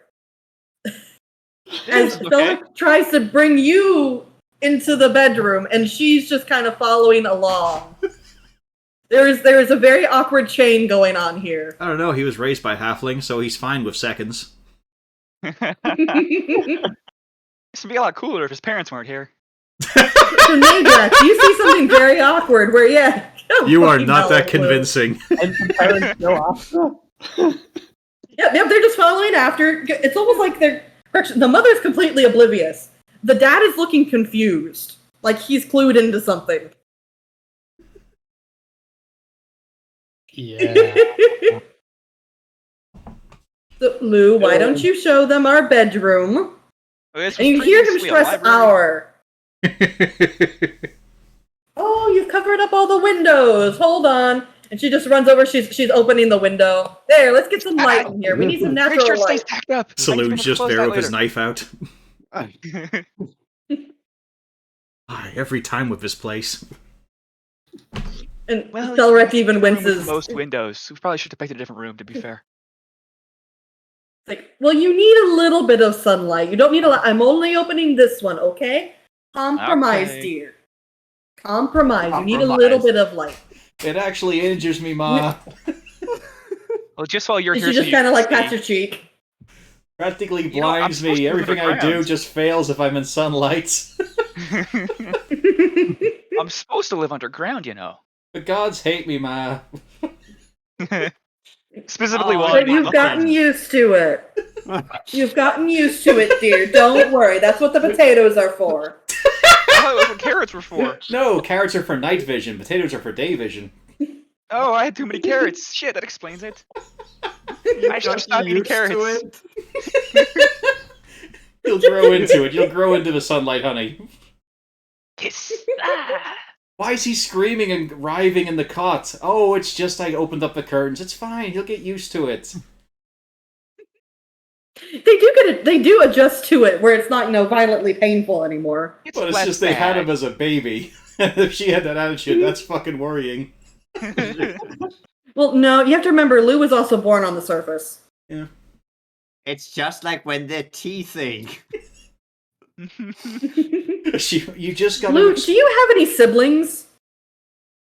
Or did your parents not able to have kids? And that's why they had you. I was assuming Lou would just be like the youngest one out of adult kids when he was a baby. Yeah, he was the youngest out of about 30. Yeah, so he's like probably 50 years younger than the next kid. I'm just imagining, like, it's okay, you just have to give him an extra dose as she brings out the magnifying glass. You wear these glasses. Just a bright beam on him. See? Look, he's fine. Like, you have a bunch of brothers and sisters, and they already have children. Well, they're adult. Yeah, your parents are grandparents. Yeah, they would have moved to different houses and village. Your parents are grandparents, and then there's you. Yeah, little baby Lou. Lou wanted to farm mushrooms. He enjoyed that there, and he kept getting dragged out for potatoes instead. And oh no. Here's the thing, Lou. You're technically the eldest of the children, but you're the youngest of the children. Yes. You remember when your baby sister was born, and now she has a child of her own. The way aging works is weird. Yeah. We just need... It's just like Lord of the Rings. The only one with a human-like lifespan is already 150.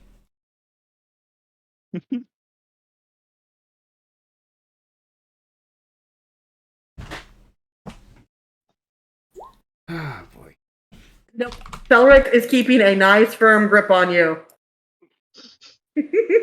Oh, don't pinch. He has not been dislodged. Sorry. She keeps trying. Oh, that's going to GM. Oops. She's been rolling a 3 and a 2 every single time. Must really not be very into him. She's looking more and more annoyed as things go. Well, Lou's this oblivious. is quite lovely, dear. Yeah, Lou has no idea what's going on. There's The books dad over there that I is read kind of one time. peeking in. Oh, really? Oh, what have you been reading? Mostly stuff about curses and fun stuff. Just takes It's a like book out. It's 5 things you can do with a potato. Volume 2. That's classic. Curses sound dangerous, dear. Are you sure you should be reading things like that? Why don't you read something nice and happy? Oh, I sprinkle in potatoes sometimes. Occasional carrot. I assure you, these lithographs are artistic value only. Potatoes are good. Stories about grand heroes. Oh yeah, but that's us now. So you can practice. So you can practice being bar. Oh yeah, you are a hero. True. Yes, we know. You're so precious. Oh god, that's the thing. She always told him he was a little hero. Goes out to kill 10 rats and gets the shit kicked out of him. Well, rats are tough, man. You're doing so good, little boy. You're doing so good. We knew you were going to do great things. And the rats tell him, don't you come back here, he's gonna kill you next time, you hear? Go back underground. I know it. No, this adventuring thing, you're not doing anything too dangerous, are you? We barely even leave the city. Cut to getting stabbed, cut to getting slashed up in his hammock. Jumping off the walls. All the times he's almost died. Yeah, the time he jumped off a balcony, got caught by Felric. The time he jumped off a wall and got caught by Heartened. That one at least was planned out. He did anticipate with the rope. And the moment he opened his eyes and just immediately started trying to shout the panic word. That one he was definitely not at fault for. All right. Well, bring us back on down. We need to go see your lovely friends. We need to try something to eat. We haven't had anything from here yet. Oh, we have so much food. We need to do... What do you mean? Okay, so come on. Alright, go get the rats in the neighboring alley. We need more meat. We're not that desperate yet. Valen, stay under the table. Don't let them see you. We've still got a quarter of a week of potatoes left. Can't go much for longer. Just throw them raw. It'll slow them down a bit. Put in some sawdust to help. Nadrax, as they come out, you see, it's almost a kind of hilarious little thing that happens.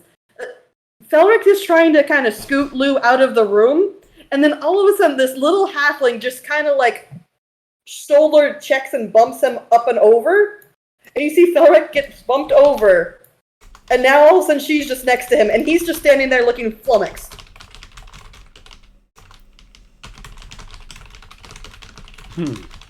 Almost what I did to. Never mind. Poor Bobby, right into the river. Yeah. I'm pondering to do something. You see him immediately trying to scramble back up as they're heading on out and downstairs down to the tavern. And Lou's just talking to his parents, chatting about nothing, about potatoes and shit.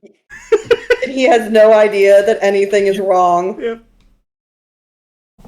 And you hear them come back in because again, Lou's mom is telling him that he's doing such a great job. You see that the girl has successfully put herself around Lou, and Felric is following around like a lost puppy behind. I'm telling you, Paul, you can put a pineapple on a pizza. Question: is there at some point an option to cast sleep in a way that the halfling girl is affected? Only the halfling girl? I don't think so, because it's an area effect, isn't it? Pretty big one, yeah. Yeah. And we're all grouped up. Yeah. But just at the edge or something like that. No, I don't think it would work, unfortunately. Nice try, but no. Got Lou appreciates the idea, I assume. Actually, Felric does. Lou has no idea. Lou's just catching up with little friends. Mm-hmm.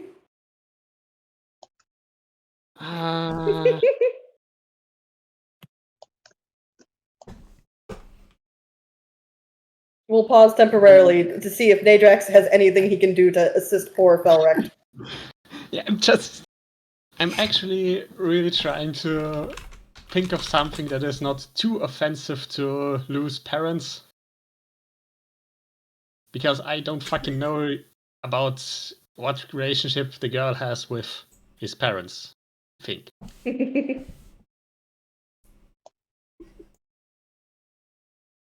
She is Lou's cousin, but not biologically.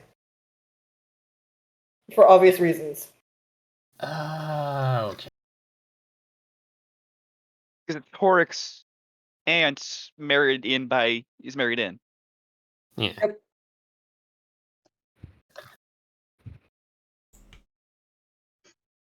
Now she is related to Lou's parents, but of course Lou is adopted, so biologically they are not in the same realm. No matter how far in the 10 towns the halfling settlements are, it's always a little bit south. It's a small population. But oh, here's someone's Yeah, family so tree is nothing but roots. That's why I love potatoes. They're underground, guess just like I'm meant to be, Ma. I'll just call out to them as they go. Lou, can I talk to you for a moment? Alone? Sure. You guys can all make your way back down. Felton can lead you if nothing else. Yeah. I could wait. Yeah, I'll just take him. I'll take him this way. Save me a plate or two. Sarah really lingers back. You can tell she doesn't want to leave, but she does get dragged along when required. Ah, sorry. This is important business. Business. Yeah. So, Lou. Yeah.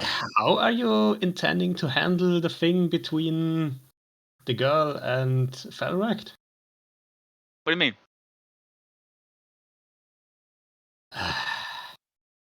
I don't want Felrect to be pissed off. It might make Maybe our only difficulties. reason for us to be alive. Yeah. I'd rather not piss a drow off. Oh, I mean, maybe you don't mind maybe a pissing little. me off. Yes, you're not a drow. That's But- true. Yes. So, have you not caught up on the fact that Felrect and the girl are making things a bit awkward with each other? They were just following along, looking out at the stuff we were doing. I did notice Felric kind of tripped a little bit. That wasn't her though. Although, Really? she has been known to knock people around a little bit. Considering she went from your left side to the right side when Felric suddenly fell away. That's more due to the way she used to be employed by Big Fat Tony. Yeah, no. I know how to tackle someone without being inconspicuous about it. She did that on purpose. And I suspect it might get out of hand if you let that continue. So, how about you pick a side for once? I don't want to pick these are all my friends. Yes. But how long are you going to string either of them along? I'm not trying to do that. Am I doing that? Kind of. I'll have them compete, and then I'll rig the competition.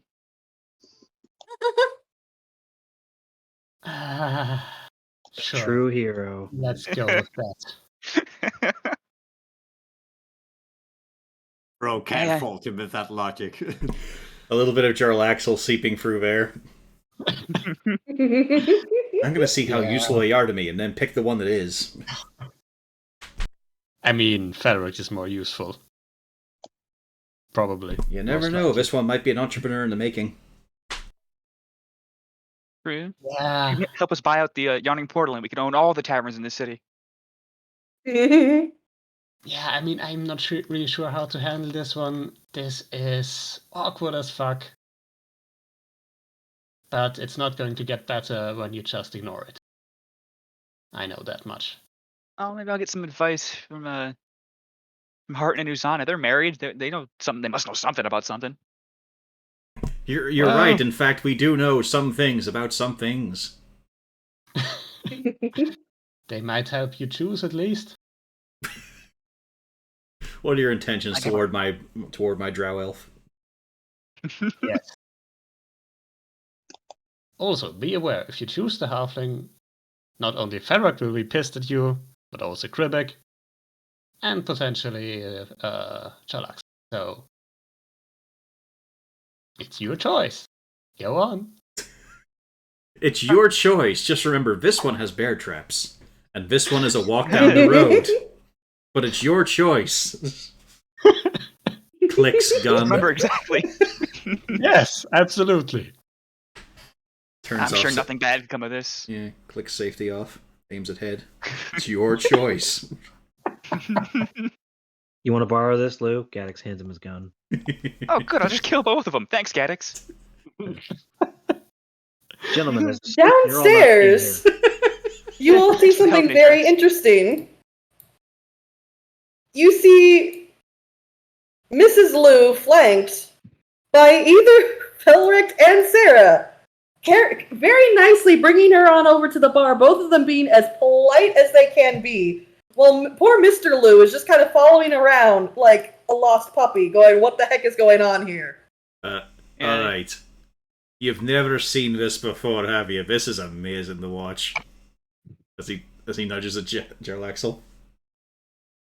Look at your boy there. Would you like the tour of the kitchen? Oh, wait, what did you ask there? I'm asking Mr. Lou whether he wants a tour of the kitchen. Oh, yes, please. Let's see. I'd love to see it. Let's go. You've never seen your boy like this, have you? I grab a bottle of something on the way past. This is fascinating. You are my new best friend. And hand it to him back here. See, in the middle there is the mother. And, as you'd imagine, that's the cause of a lot of things. On the right of her, though, is Lou's wee sweetheart from the village. She's been very open and forward. Oh dear. Felton was ready. Felric might actually have to do something. He can't just cruise along here. He was ready to bare his teeth. He is grinning like the Cheshire Cat.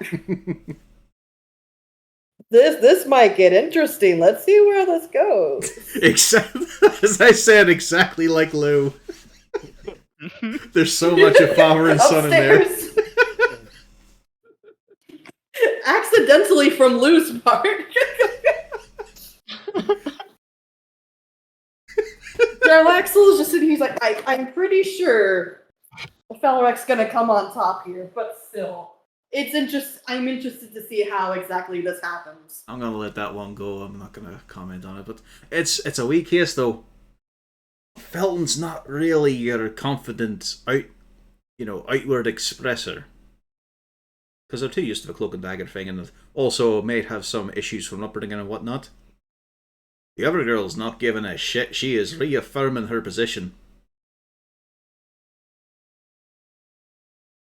We'll have to see how this goes. I have to admit, I do have a preference, obviously, but... Well... he has to learn one of these days now, doesn't he? That is something I keep saying each time I see him. One day he'll learn something one of these days. Nah, I'm only joking about it. Lou or Felrect? Oh, on him, right. I have... That's true, yeah.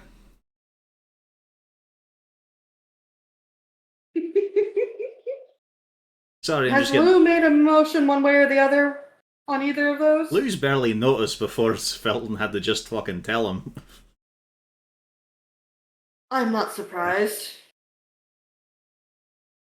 Boy is about as dense as a... Oh dear, I'm trying to think of something as dense as that. Like, as Harden sits back and just sipping his drink while looking at Jarlaxle. Hey. He's as dense as a foppish noble that only experienced life from the court. I don't know why that came to my mind.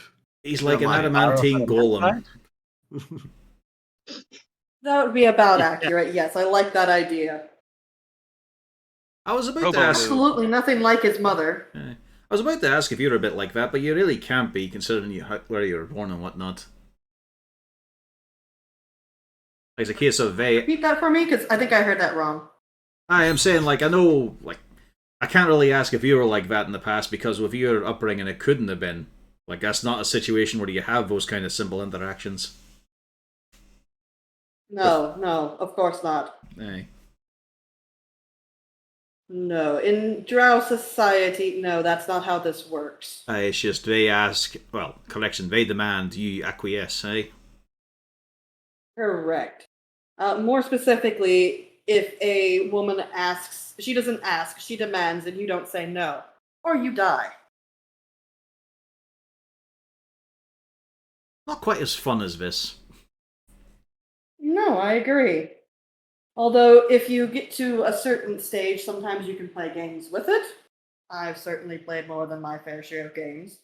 But no, I do prefer these kind of interactions much better. They're far more entertaining for everybody involved.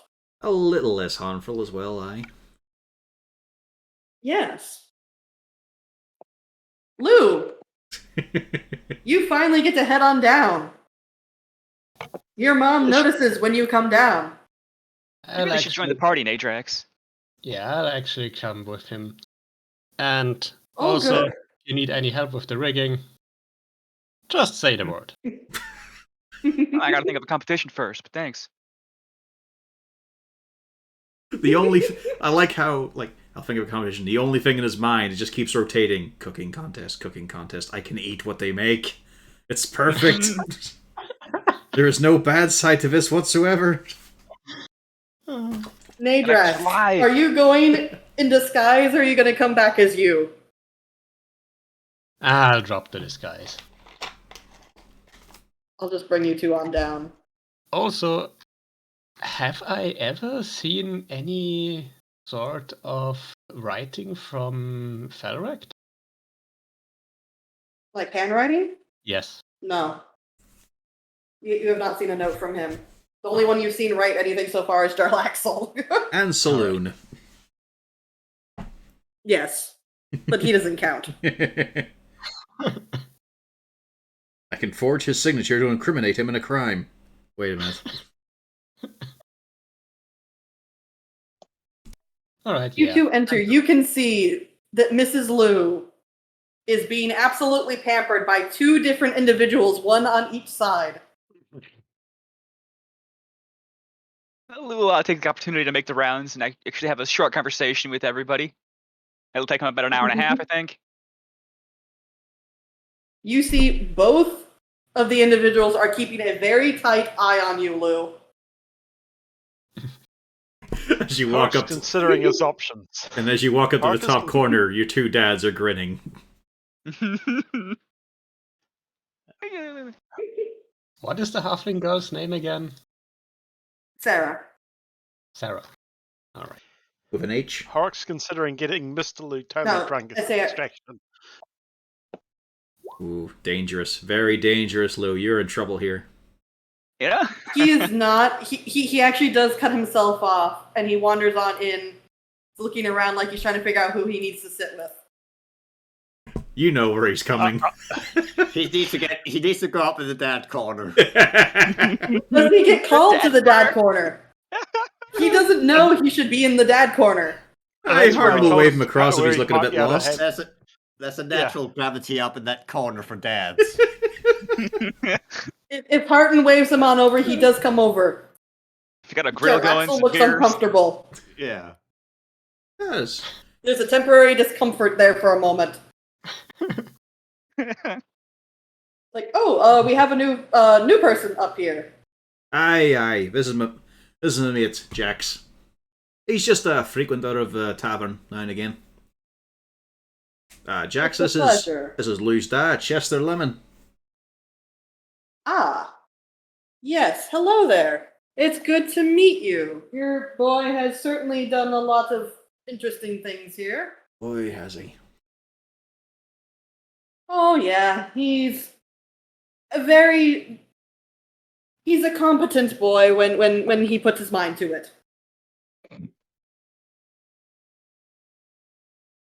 Must have been a bit weird when he got his first growth spurt. Which of them? It wasn't really weird until he started getting about taller than us. So when he It was was a about bit 4. awkward. No, that was about 6.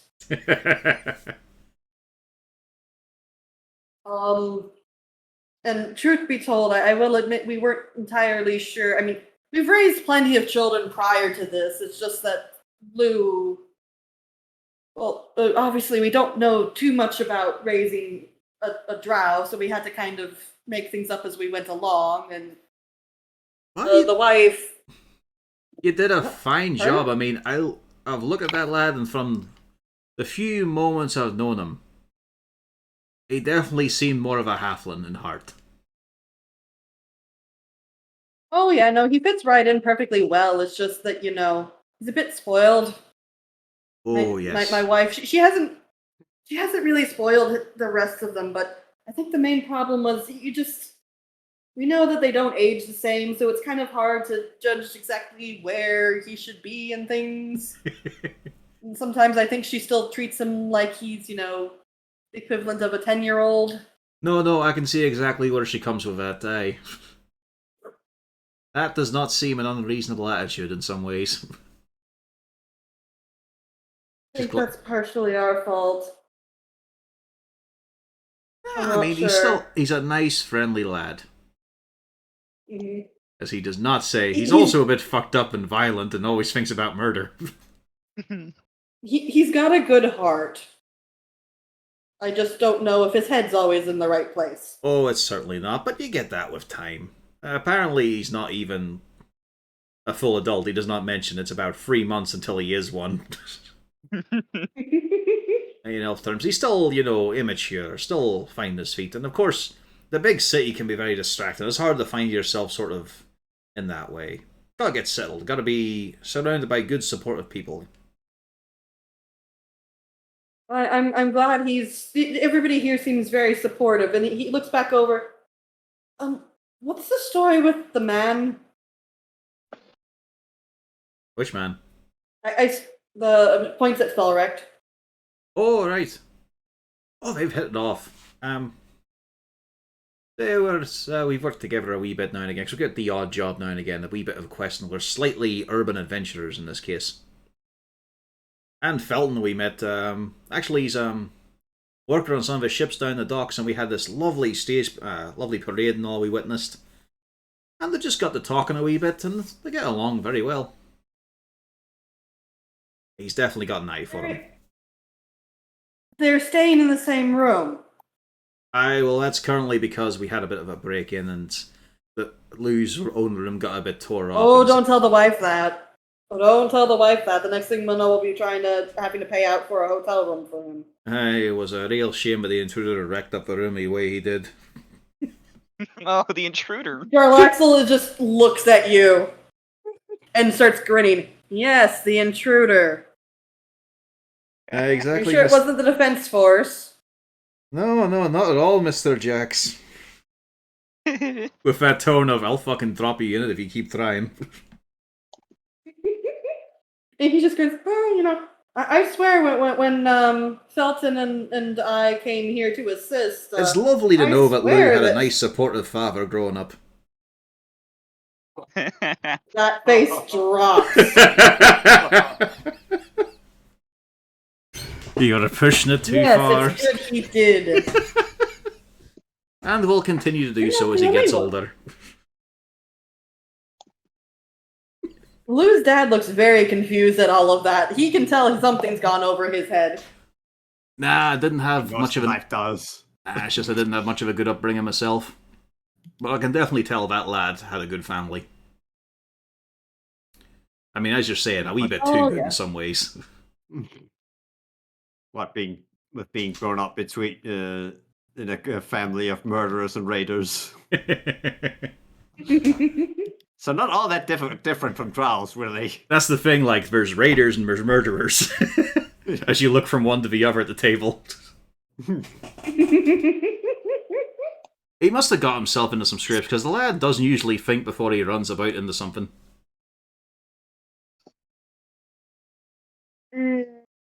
Yeah, thinking is not his strong suit.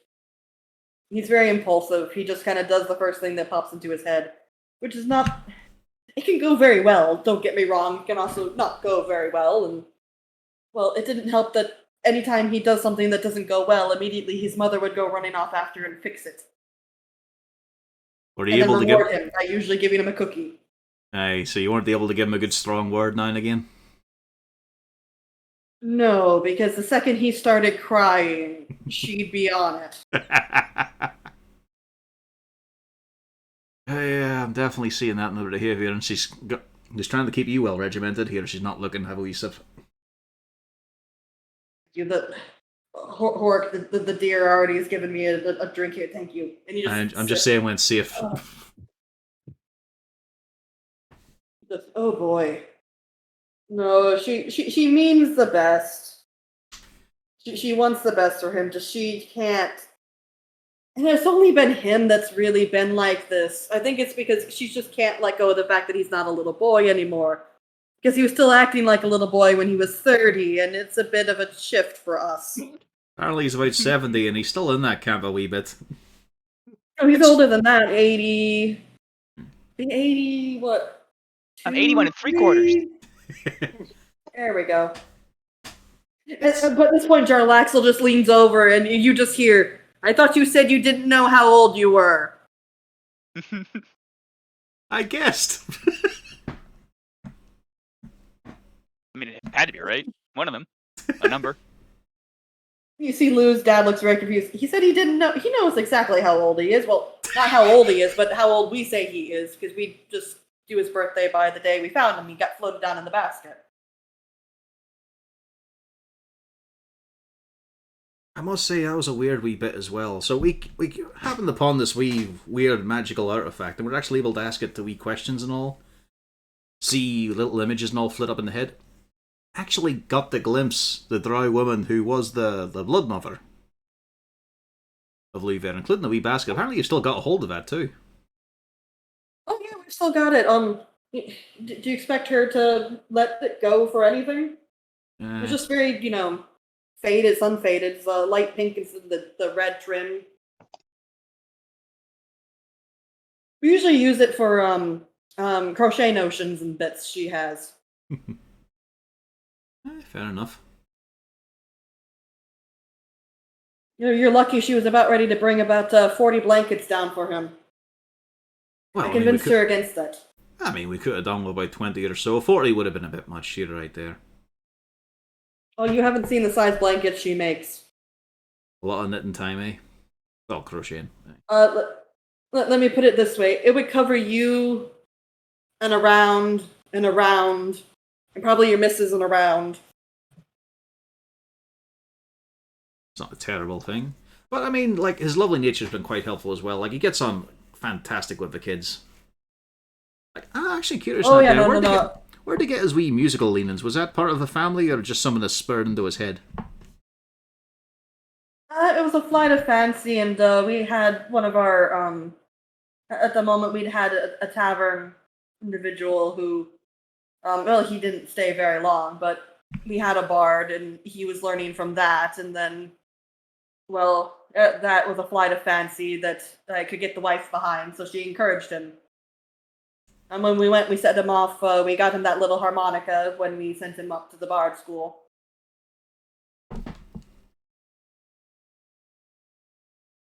Good stuff, good stuff. And it was the greatest slacking off tool you ever could have given a college student. I never had to try. Thank you, Dad. I still haven't learned the value of hard work. You never had to try when it came to the music. The spells was a different matter. It's still, when you realize your mother every time he gets one right. That was the one time where your mother couldn't run around and rescue you. And he got the hang of it. He just pictures her every time he casts a spell. Can't let her down. It's not even a statement, it's just a reassurance, the fact that I can't let her down. She'll always love me, it's fine. No pressure. Lou, while you're wandering around trying to talk to all your family, eventually your mom does call you back over. Like, Lou, darling, are you hungry? I haven't seen you eat anything. You haven't. Have you had your dinner? You know, I'm kind of hungry. I might have a snack right now. You also notice that the second you get over there are two different hands on your back, one higher, one lower. But the order may confuse you. Sit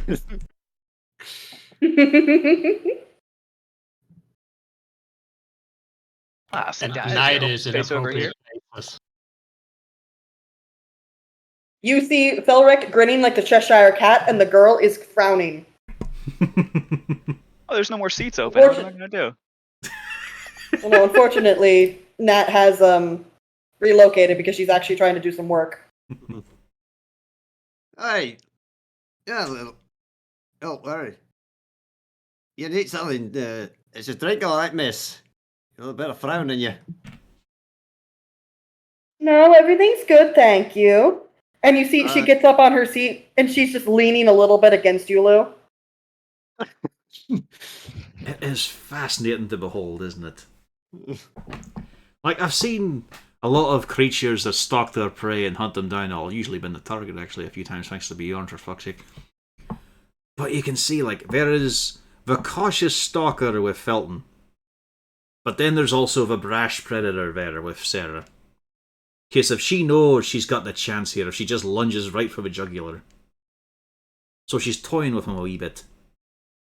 Felton, meanwhile, is on the defensive, not really able to attack quite well because he's too well-mannered. He's too reserved. He's not ready to put himself out there so clearly.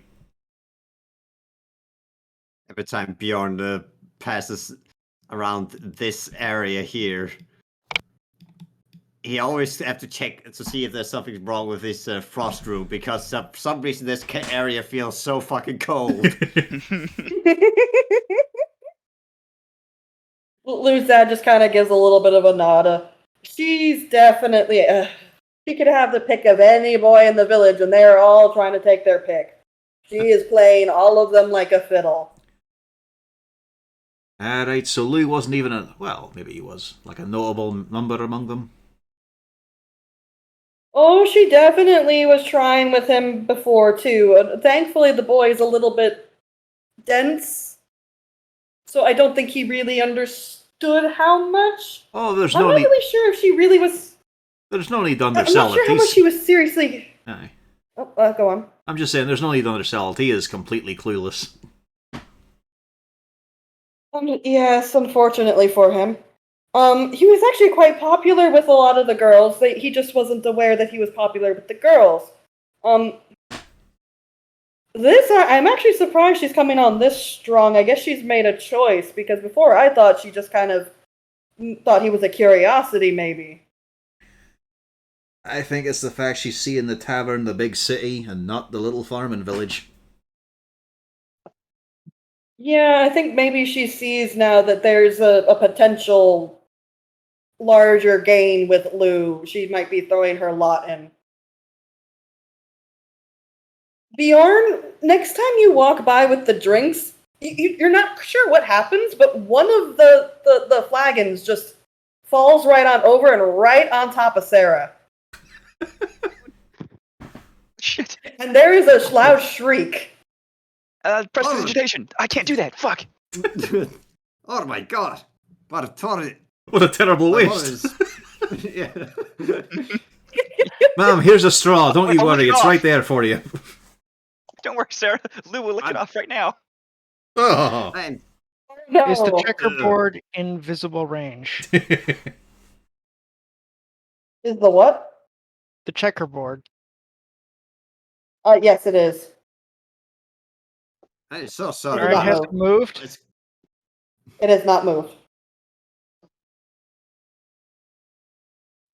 Not our ghost friend. Oh, it's very obvious who it is. Right big. Oh, no. All of a sudden, Uzana, you're seeing the checkerboard pieces move. And all of a sudden, just, she's bad. Uh-oh.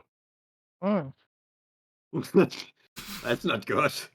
Another double spy. let's get you here, get you dried off. I'm so sorry. I have no idea what happened here. Lou, could you help me get dried off? I will obtain towels right now. Thank you. She immediately follows after you, and Felric is seething. See, Leaf appreciates a well-ordered home. He doesn't like a home wrecker. Zana, at your feet, after you've seen that, you see it in the ashes and the fire spells. I didn't write that.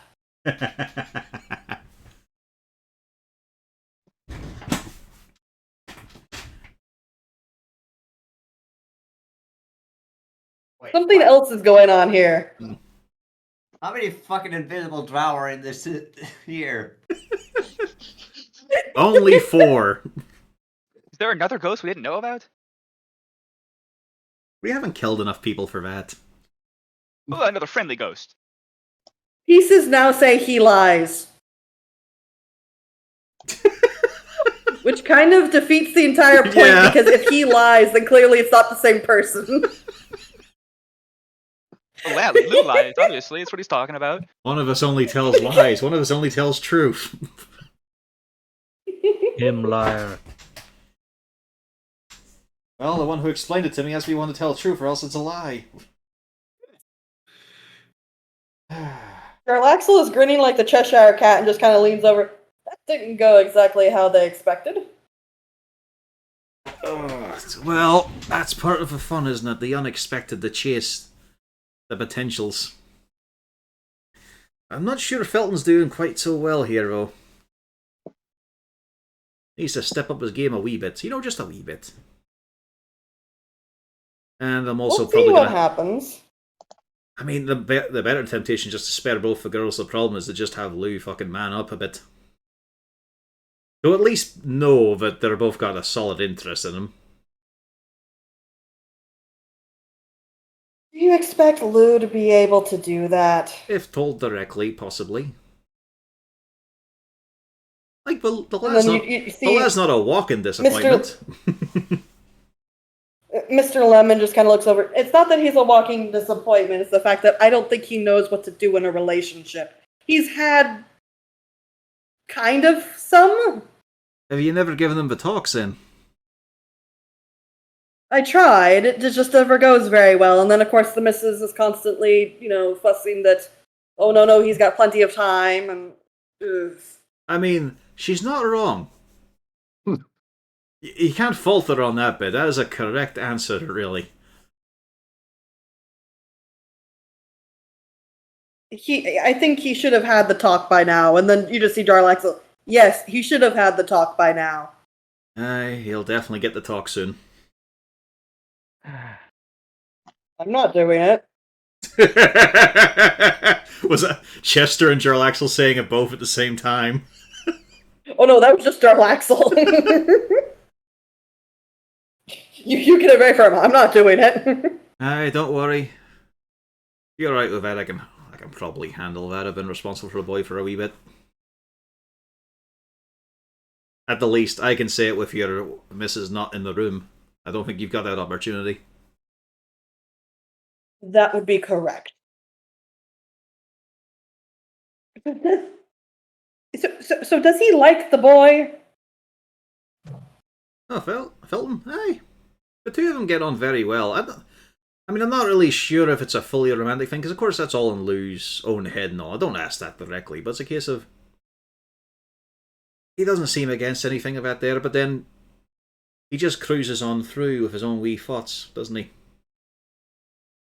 And it is I'll admit, What it you is mean? and admittedly, it is a wee bit early to be considering stuff like that. They've only known each other about a 10-day and a half or more.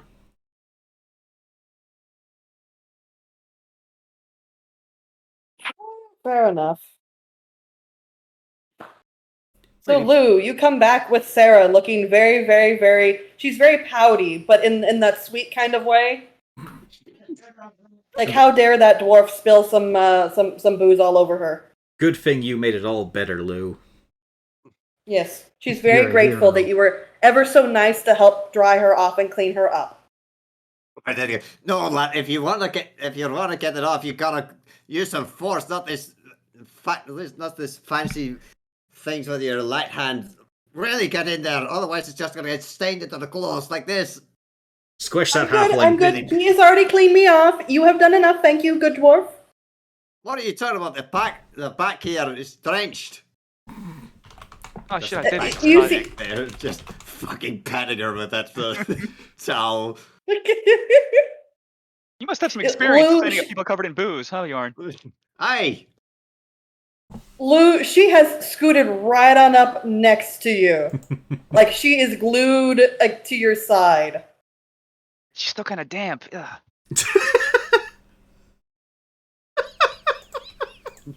Can you tell him to stop, please? Yeah, Bjorn, I mean, you probably could stop now. No spine whatsoever. Get yourself out to the fireplace at least then. Jenks is going by with another order of drinks, and one ends up on Sarah again, and Jenks just freezes. Oh, for fuck's sake.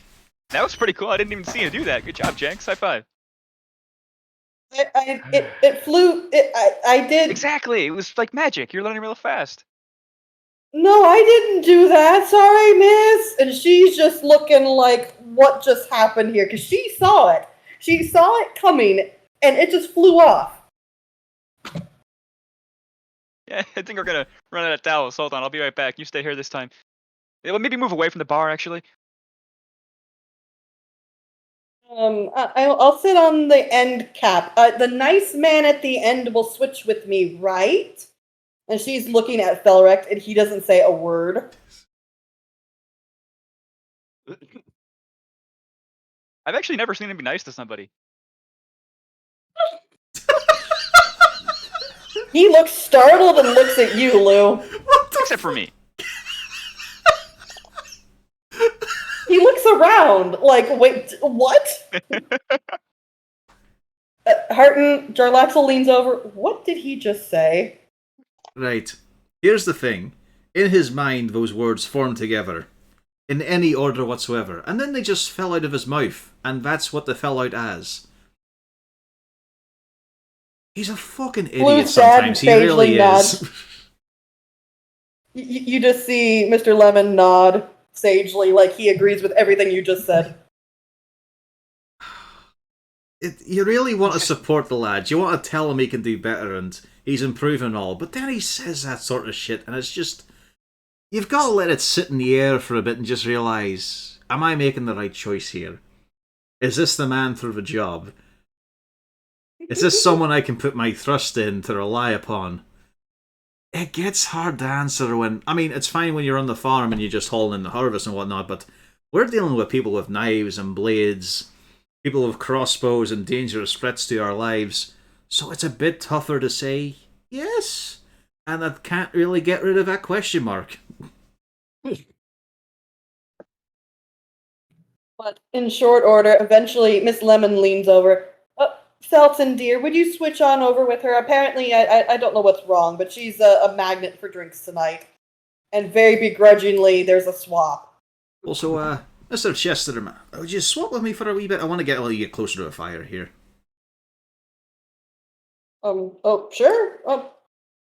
Yes, why not? Thank you much, Lee. As my book comes around the corner and taps Najax with a whisper, cut that shit out.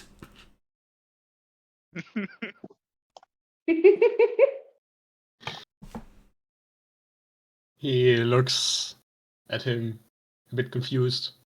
Don't you fucking start. Okay. This is for Lou to deal with.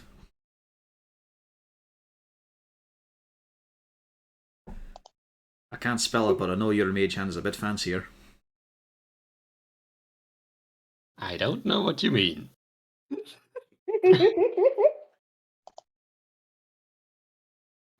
I fucking do know what you mean. Yeah, I don't think you can lie well enough. Yeah, no. I mean, with the sound of the voice, it was also sounding like he wasn't trying that hard. Yeah, I wasn't really. But he's making it very obvious he knows exactly. Cut that shit out.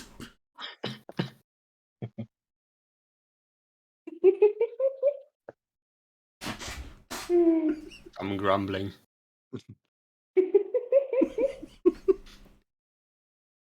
I already have a Oh, better plan. correct.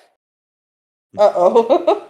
So, gentlemen, You have a very soggy halfling next to you, and she is just kind of pouting and trying to dry off. Uh-oh. time for a friendly game.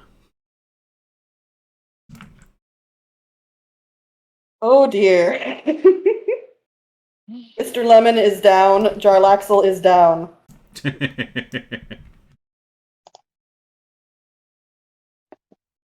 It's alright, we'll just keep this one friendly. It's just I haven't shuffled this for a wee bit. I need to get the rust off, you know? Uzana, what are you doing with all of this? Going to prestidigitate the halfling girl again. Ruining her fun. She is very grateful for your assistance. Because now she is not sticky and messy, and she is perfectly dry. And you just see the arm goes around Lou. And not getting violently patted down by the dwarf. Gotta teach him what bad touch means. See this? When You notice that when the eyelids are going past or going above the eye, you've got to stop. Ooh, bad news for Felrecht. No! Why so many 20s now? Lou, why are you so in demand? Because look at you, even Felton was questioning why he was interested in you for a while. Somebody else came along, was interested. Yeah. Now there's all of a sudden a timer on. There's competition. Uzana, you get the perfect view to see there's just a bunch of arms going around behind Lou. Finally, you just see, apparently, Felrecht gets what he wants and gets right in that nice little position. And you see she's pouting. You're not entirely sure what happened, but apparently Felrecht won. Good news, we just got 2 weeks of potatoes delivered. I know, but they're his family. We can't cook those.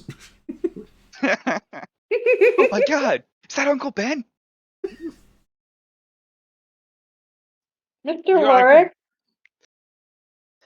Potatoes, so many What's- potatoes. Start peeling. Okay, I'll start peeling. He's peeling, and as he's peeling, Mr. Horick, what's going on out there? Lunacy. Okay. Doesn't ask any more questions. He's a good kid, that one. The dog comes on over to join in the cards. Alright, now. You've already got a few down on here. You're no good with your bets, but I'll let you sit in, Balon. Let you practice a wee bit. Ooh.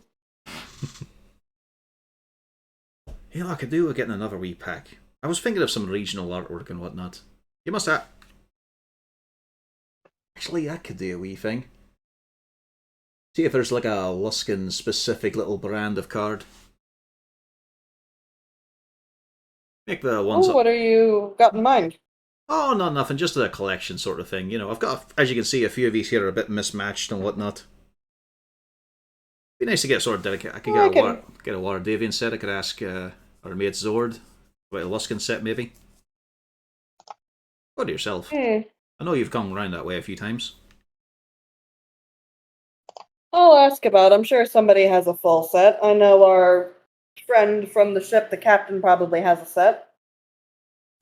You know, I did play cards once with Dagalt Neverember, Mr. Lemon. And when the Kings came out, wouldn't you know it, his face was almost perfectly represented by the card. I could swear it were intentional. He definitely brought the deck himself. It's the Neverwinter bloke. Oh, aye.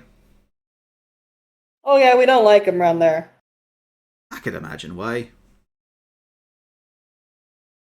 Yeah, he wasn't nice to Waterdeep, and we like Waterdeep, so there you go. That's about as far as I go into politics. It's fair to play, I suppose. It's amazing how quickly you can rise up in the world, though. Like, you've heard about the Blackstaff, of course, the big top mage of the city. Oh yeah, we know about her. Apparently it's not that hard to just walk into their office for a wee chat. Mind you, on business, not just casual. You all spoken? Oh, that's... Oh, don't let the missus know. She'll be asking questions for the next 15 years. We'll never leave. And Harden just starts going on the non-Bragandier related things they've done in the city, like the little brass dragon and whatnot. Just meeting it, not what I'd asked him to do.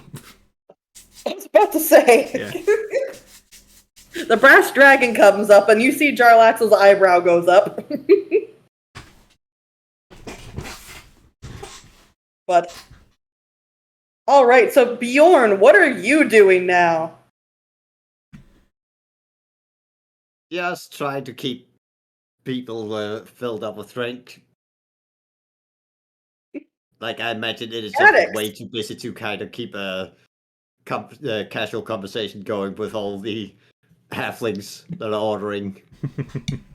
Oh yeah, you have everybody, every which way is asking for drinks. Yeah.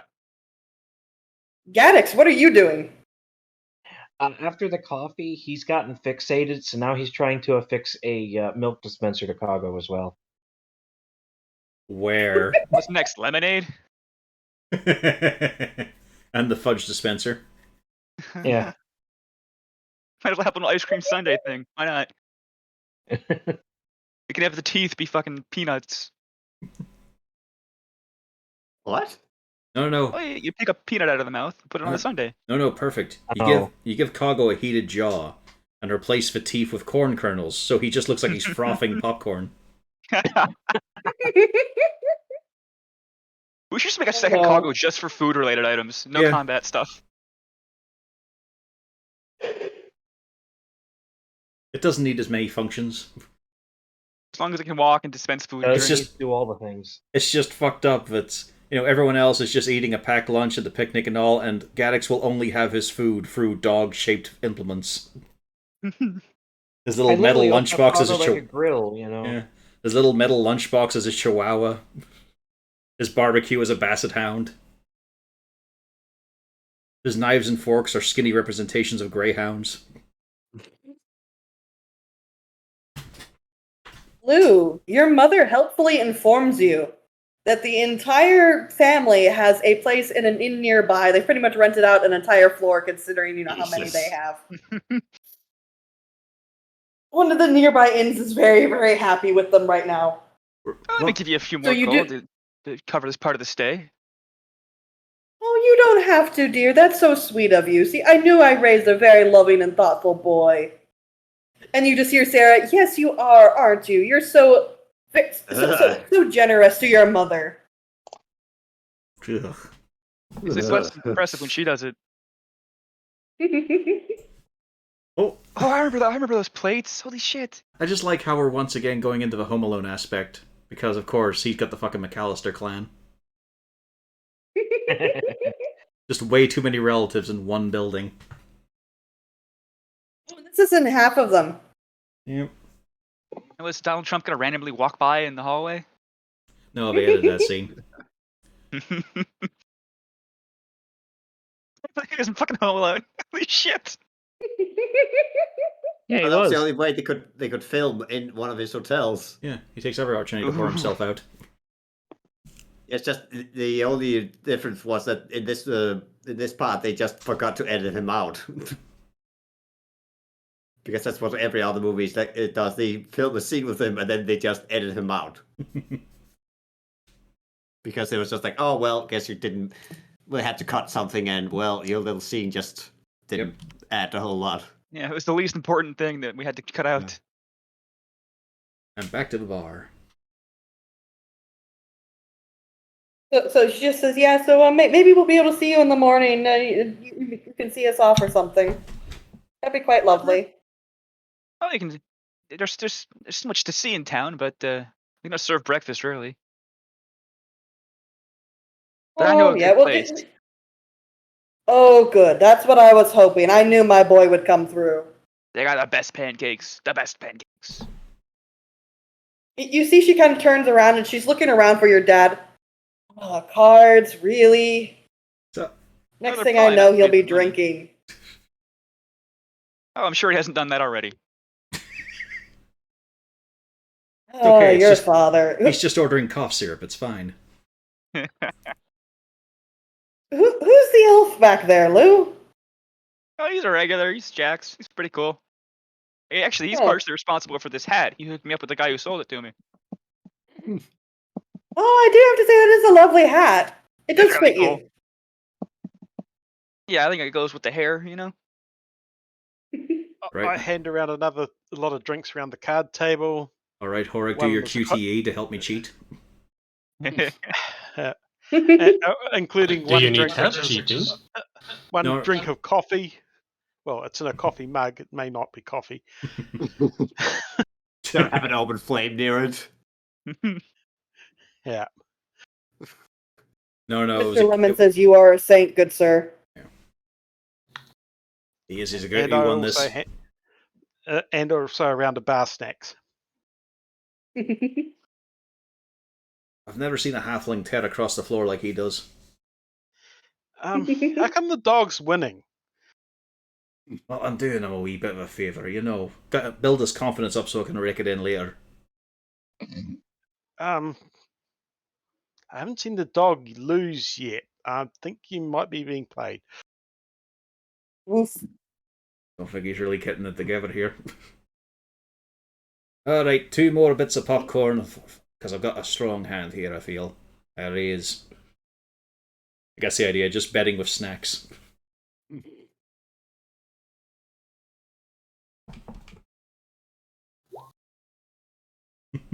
Elric is winning in the arm battle.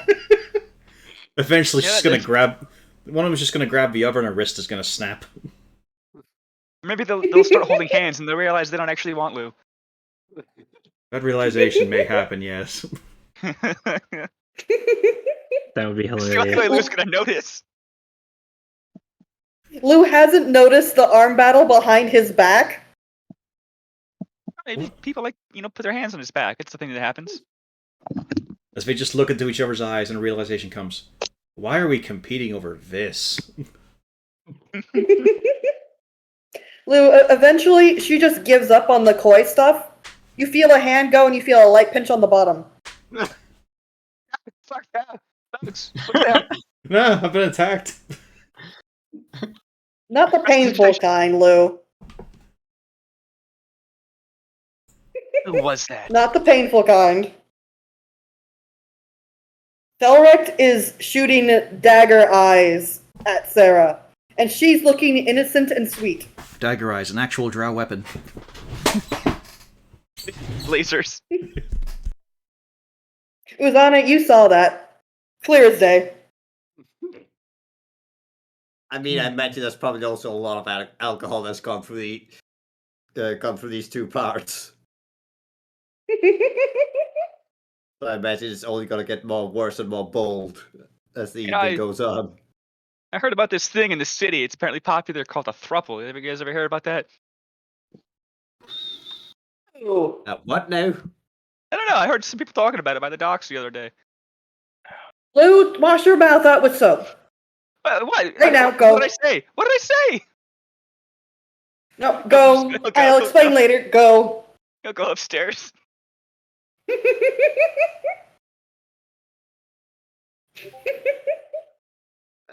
Okay, well, never mind. I just wanted to mention we got washing water in the background. Okay, never mind. Guess the black needs to walk. I'll go help him, and Felrec shoots off after you, Lou. I'll make sure he does it right. Sarah goes to join you. Well, I mean, I did say thruple, so. And now you see Miss Lemon is just sitting there alone, looking very confused. Is it always like this around here, good dwarf? It's actually more common than you'd actually expect. We've only been here for 10 days. What do you believe it? It's been a crazy 10 day. Right then. Don't be ridiculous, Bjorn. It's a 10-day and a half. Alright, 10 day and a half, but look at that. You see that we have mounted over the fireplace. That was on the 3rd day. That's new. You all killed that? Hey! My boy wasn't there for that, though, right? Oh, he helped out. He was right in the jaws of it. Well, me My mostly. boy was against a troll?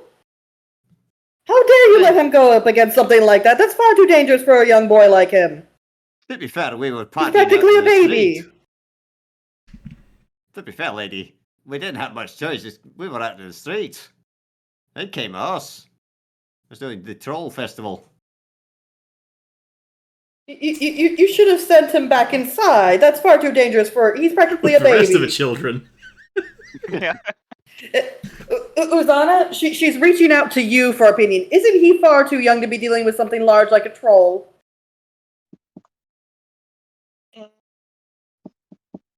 Well, he seemed to handle himself quite well, honestly. I'm not entirely sure his actual age, because that seems rather rude to ask him. He's 81 3/4. You're old, mister.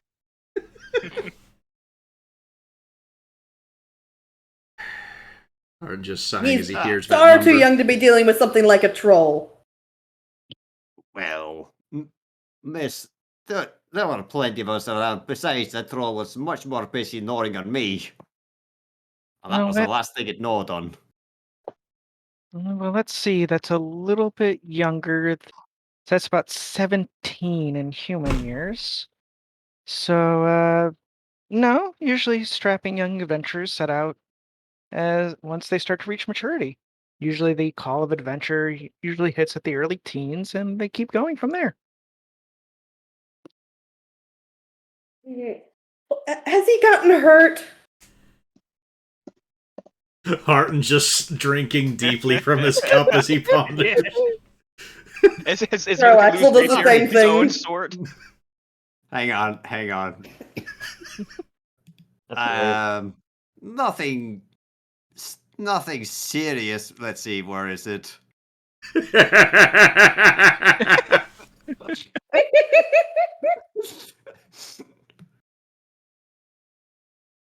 Insight. We'll roll this for an insight. I'll... She believes you. No one does. But she. Does the Holy dad shit. believe? Does the dad believe him? Harton's already been telling him. The dad's up in the corner. Yeah, but I mean, Harton's already been telling him he runs into danger all the time. And then a serial killer stepped with his own sword. After demanding that he kneel. Hey, it's been fine. He's been handling it. Maybe a few bruised cuts and scrapes, but you know how it is. Nothing permanent, nothing that lingers. Hey. There's no holes all the way Is through. somebody making sure? Is somebody making sure to check him whenever he gets a scrape? Because I don't know if I trust him to clean it out properly. Yes, I do. I even got a man of the cloth sitting out there, there in the corner. Aye, by the glory of Valkyrie, your lad is having no issues with his boo-boos and his bruises. Uh-oh. Are you clearing it out with water and then alcohol? Swabbing, make sure you have to wipe it off. Well, there's no need to. It's divine magic. The wound itself just vanishes. There's no further complications. Well, you should make sure to clean it out before, just in case. Because what happens if some dirt gets in there and it kind of heals over? Jarlaxle's has this look on his face where he's just like, "Oh, for the love of cheese." No, it's perfectly magic. fine. Well, do you want me to handle this one? Oh, go on, love, please.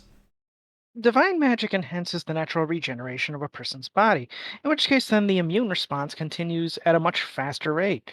So actually reaching in would probably present more contaminants in the case of trying to pull it out when applying healing magic. I mean, If anything, the way we always... If anything, it's making his immune system even stronger. You see, the way we always did it was first we would do the water swab, then the alcohol, then another round of the water, and then you'd finish it off with the alcohol swab, and then you'd put a cloth over it, and then it would always worked perfectly fine. Right, simple triage. But we have different resources available to us, and healing magic is a bit better in that case. I don't think you should do that and then the healing magic. If you like, certainly we can. It's a little bit tough to do in the throes of combat, but hey, I'll keep it in mind.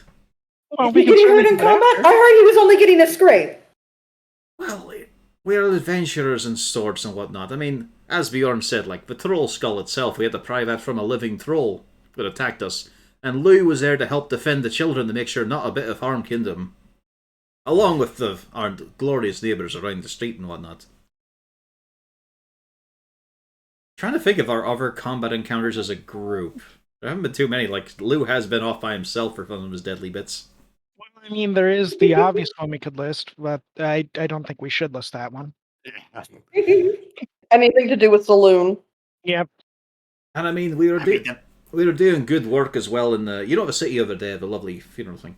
We were trying to prevent a necromancer from having his influence there, and your son there helped us out. You brought my son against a necromancer? No, we didn't even see him, sadly enough. But we had to put down some disquiet spirits in the rattling bones. And he was perfectly fine. Not a mark on him as several bolts squinted into Lou during that time. I hand her a glass of fruit juice. Oh, thank you, Horik. You are a sweet dear. Gertrude did say you were a good dear. But there's nothing to worry about. For one thing, he's never doing this alone. Cut to when Lou did this alone with Felton. We're always there to keep a watch on him and pick him up. Mm-hmm. And when Saloon beat the shit out of him when he was alone. That's why Felrek moved in.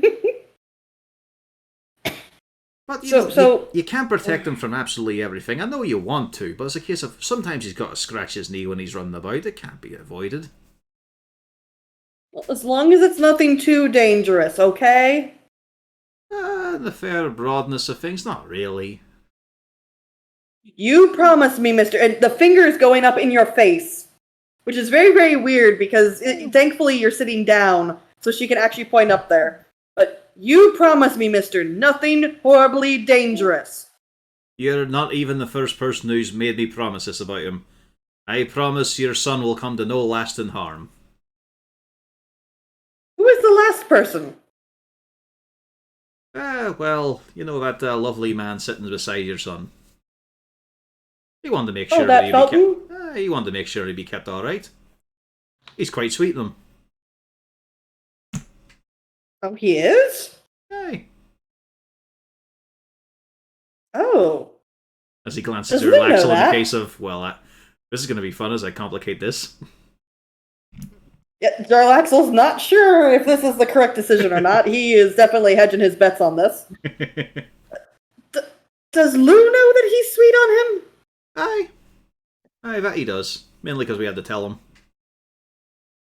That's a case of, they've only known each other for a wee bit. They've got to be friends first. It's the most important thing. But he is one of the more reliable friends. Well, that's just a problem because I know Sarah's sweet on him. It does seem clearly so. But she knew, Lou when he was in the village. She's got to relearn who he is. And Felton's got to learn who he was. True enough. That probably explains why he's been following us around this whole time. And why are they sharing a bedroom?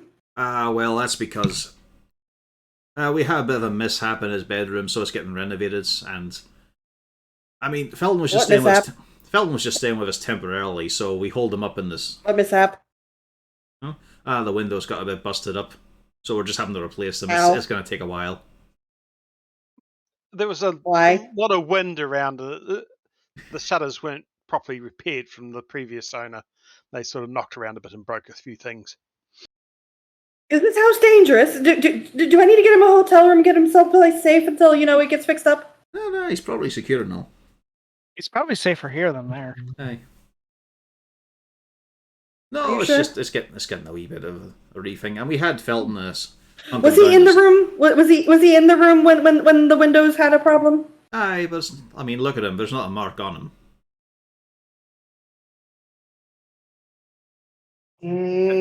Did the window shutter hurt my baby? Cap, Lou. Just hauls off his shirt. Lou, when your window shattered, were you hurt upstairs? He was dead. He was. Which means he wasn't technically hurt because he was unconscious. He was not aware of it. He was dying. That is not the same as that. He was out cold. Sleeping like a baby. Yes. Bleeding profusely from the chest like a baby. Sleeping Babies that don't do that. has suffered from infant mortality disease. His heart beating almost for its last like a baby. Hello? Welcome back. I think my internet's fucking dying. Uh, Aw. It's been on an awful day. You missed. You missed the important question, Lou. What? Your mom asked you if you were hurt when your window shattered when you were in the bedroom upstairs. we did not say just what really caused it. Just that the windows broke. That's why you're sleeping down in the study. It was just an annoyance. Well, It was correct. very annoying. So you didn't get hurt. Not No. particularly. What caused them to break? Holy Hey. fucking shit, Mom. You fucking Inquisition here. Yeah. I was Lou smoking has... my bongs through the window. Everyone Lou meets just fucking grills him. Well, his first words were, "I'll lie for you." And lies generally do catch up with you. He never said I'll lie successfully, I just lie. Plenty. Yeah, but it's also the part where Rita is starting to make her sound like it's my mom. Awkward. Why did she have to ask so many questions, Scotch? What are you hiding? Where were you last night? What were you doing with your friends? Oh Did no, you give your nothing like dogs that. a But toast? You better give it them is the like dogs the a part toast. where it is the part where any apartment I have is like I can't invite you over here.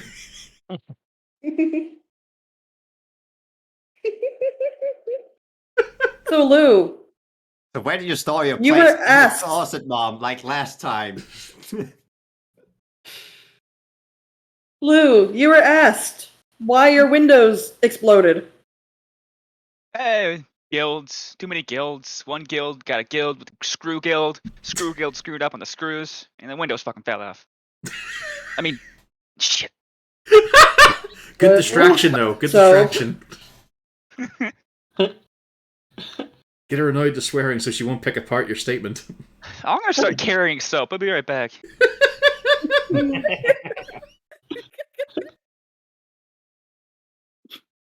There is that magic item I was going to put in.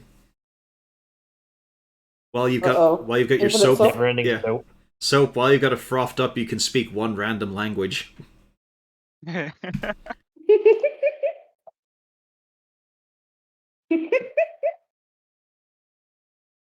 You just see Jarlaxle. Oh, that explains a lot. I fucking told you. I also told you. Oh dear. It's alright, she is still a lovely woman, but my god, she's got some attitude with him. She loves him a lot. It really does come through, but it's a good thing he was by himself in the city for a while.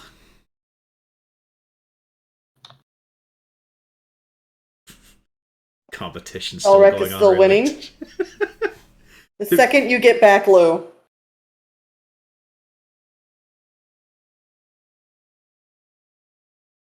I wonder how diplomats host negotiations. I mean, would you not give Sarah a little bit of a strength bonus to help her here? She might have more than Felton's noodle arms. No, not she has not worked a day in her life. She's got a flat zero mod on this.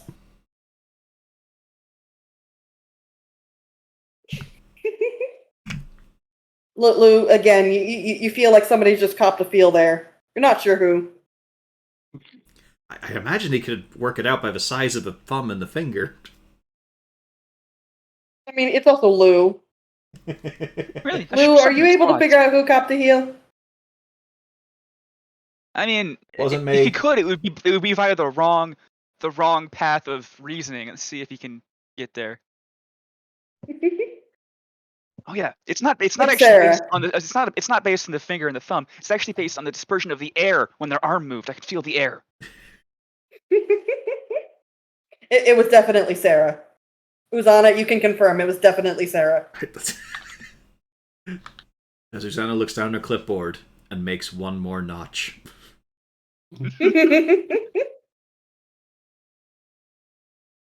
Lou, why don't we go outside for a little bit for a walk?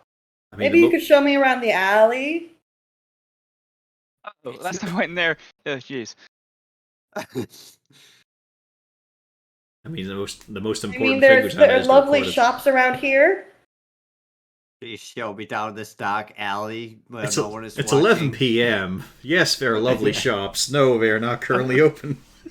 Yeah, it's a little bit. It is pretty late. It'd be dangerous to go just 2 people at night. We should bring backup. As Felton volunteers. Would you care to go to a cheap motel or the back alley of a porno theater? Felrect is watching, but he hasn't said anything quite yet. She just says, "Oh no, I think it'll be fine. We won't go very far.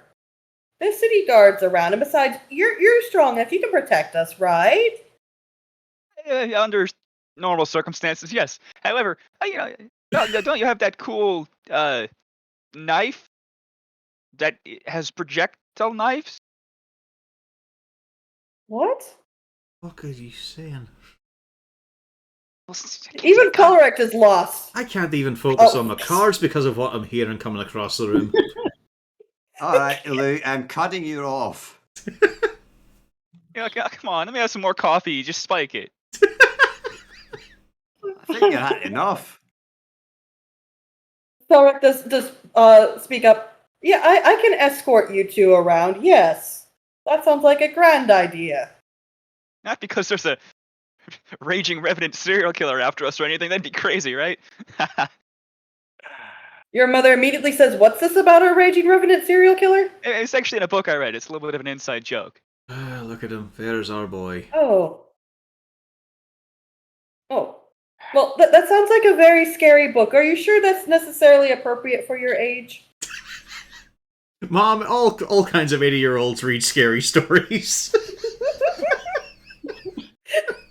So no, it's fine. It wasn't illustrated. It's all good. Durlaxle's head is against the window. It's amazing, isn't it? Oh dear, this explains so much.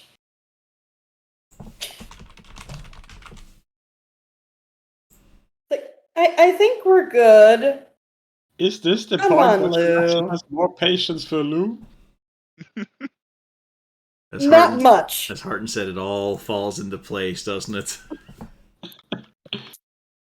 It does. I mean, it's not entirely Lou's fault. Exactly. Apparently. Still, I think we can still blame Lou.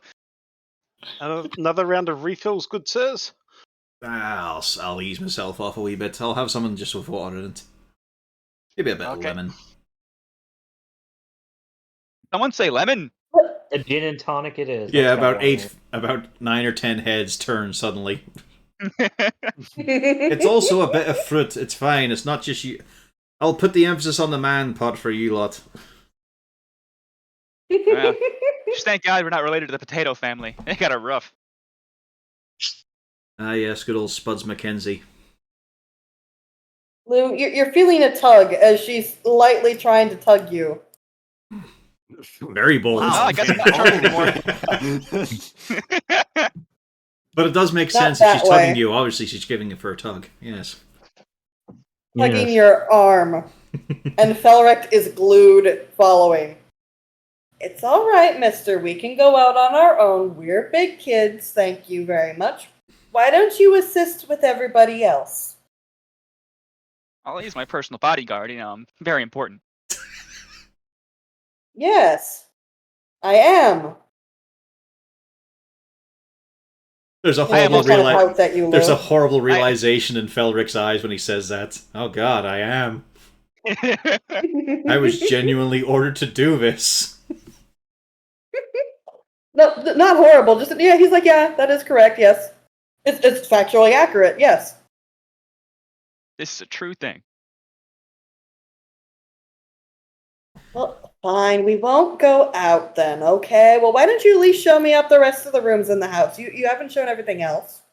Oh, the How balcony about is that nice. room all Yeah. the way up top? Yeah, let's go. Oh, that one's We covered in don't need a flagstones. bodyguard for that.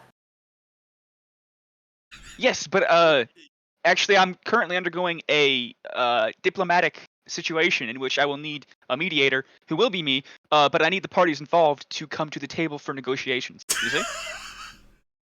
It's an amazing lot of words to say nothing. Like, literally nothing was voiced there, but so many words.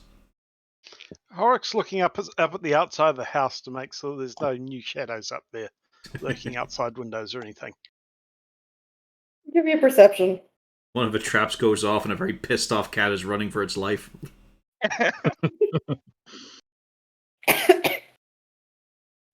Why are there so many traps outside? Oh, you You see nothing. We don't like pigeons. Roof rats. Roof rats.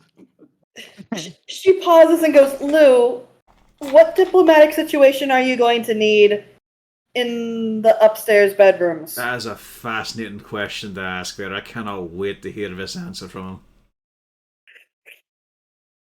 Yeah. 2 cards for me. It's like watching a loose cart just rolling down a hill with no brakes. And you got this wonder, is he going to hit the fruit stand or is he going to hit some innocent bystanders? Well, that was my other character, Chicago. He was the one with the loose cart. Yeah, that's true. She's waiting for your answer, Lou. Well, it involves my butt. I know you both like that. His mother standing Just turned behind beet him. red. Your mother pauses and almost chokes on her drink when you say that. You see now, it was gonna be the fruit cart or the innocent bystander. Instead, he just plowed right into the fucking wall of a city. Amazing.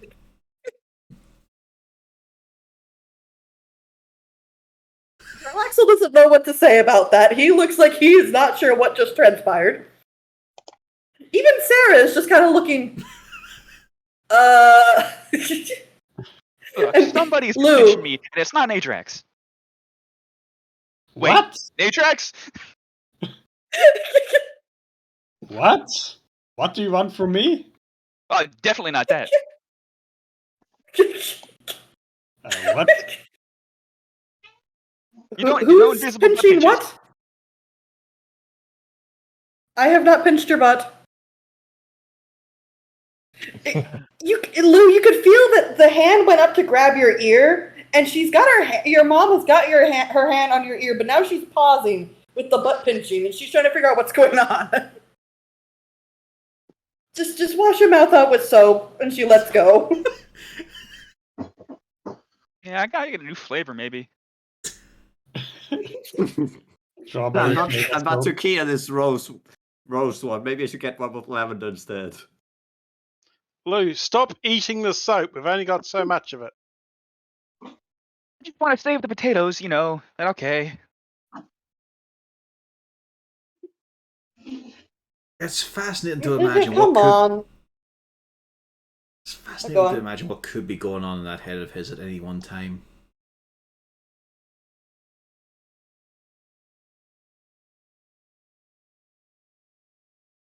Lou, ooh, she's actually done something for a change.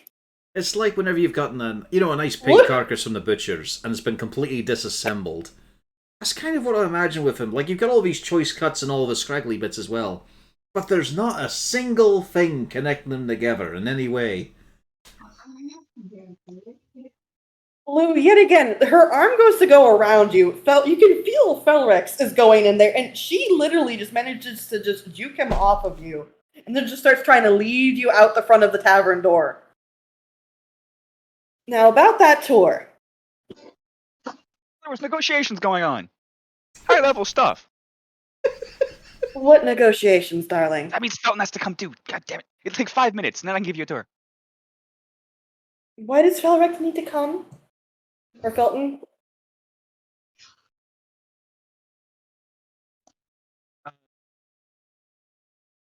Well, I don't know. See, in situations like this, Captain when is standing right there. I think maybe he needs to be saved from himself and the situation he's caused around him. But the question is, do I intervene now or do I watch it get even worse? You're both seeing what I'm getting. Bellin, you agree as well, don't you? Good dog. Oof. He just stole your ace. Let's see now. Do I help him? Do I not? Does he might have to learn this lesson, really. Finally, Sarah just says, sure, let's all go on upstairs then. All three of us and find out what we have to negotiate, all right? For 5 minutes. That's the best he can do.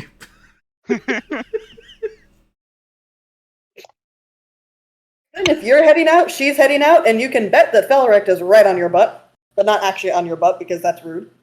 It's already been claimed by Jarlaxle. He did not like Sarah pinching his property. I own that asset. The second they're out the front door, Jarlaxle just goes, oh, that's gonna be if I wish I was a fly on the wall. It's a good thing you don't happen to have any kind of invisibility spell on you. I'll be back.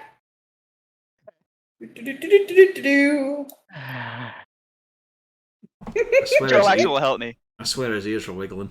Have a wee moment here. Just need to stretch my legs, enjoy the fire. So that was quite a wee spectacle, wasn't it, Uzi?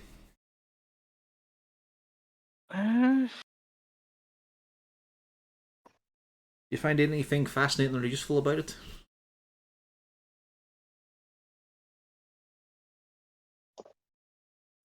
I mean, let's consider this a puzzle. If we're ever going to propose an idea, we just have to get him to say the idea. So it could have been easily shut down, eh? No, because it seems like whatever he says, someone believes him. Somehow, aye. But what I'm seeing here now, imagine this is some sort of a wee puzzle, right? It's got a solution, maybe. In fact, in this case, it has multiple solutions, some better than others. What do you think he should have done? Because it's not what he's doing now, despite the strange amount of success he's having. Probably should speak from his heart. That's a good one, that is. I don't know why it hasn't fucking come to him yet.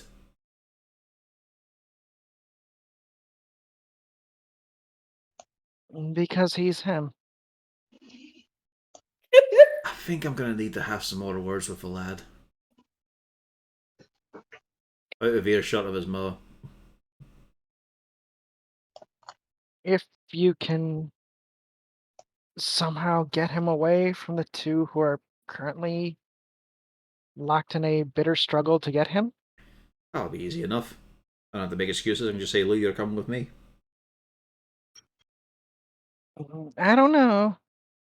You see how they are with their rivals.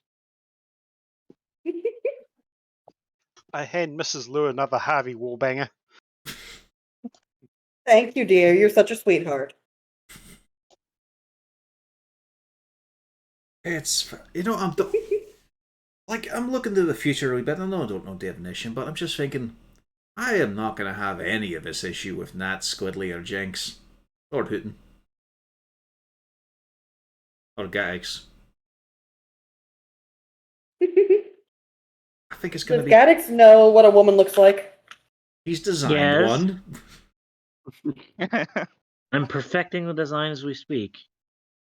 I'm not sure for Squidly, Nat, and Jinx. They're having outside influences as well. One of them is Lou. I love this. Only musically, mind. Like for oration and speaking skills, I've given that. I'm contributing that there for Squidly, so that should lessen the damage a wee bit. Yes. But it's interesting though, because it's just you've got someone who is very It's not experience is the right word. She's got a natural at it. You know, she's very upfront, blatant in that there. So she's got skill to it. Someone who is completely unprepared for a situation, that's Arthur Felton. You got a complete fucking idiot. And he's the main catalyst of the situation.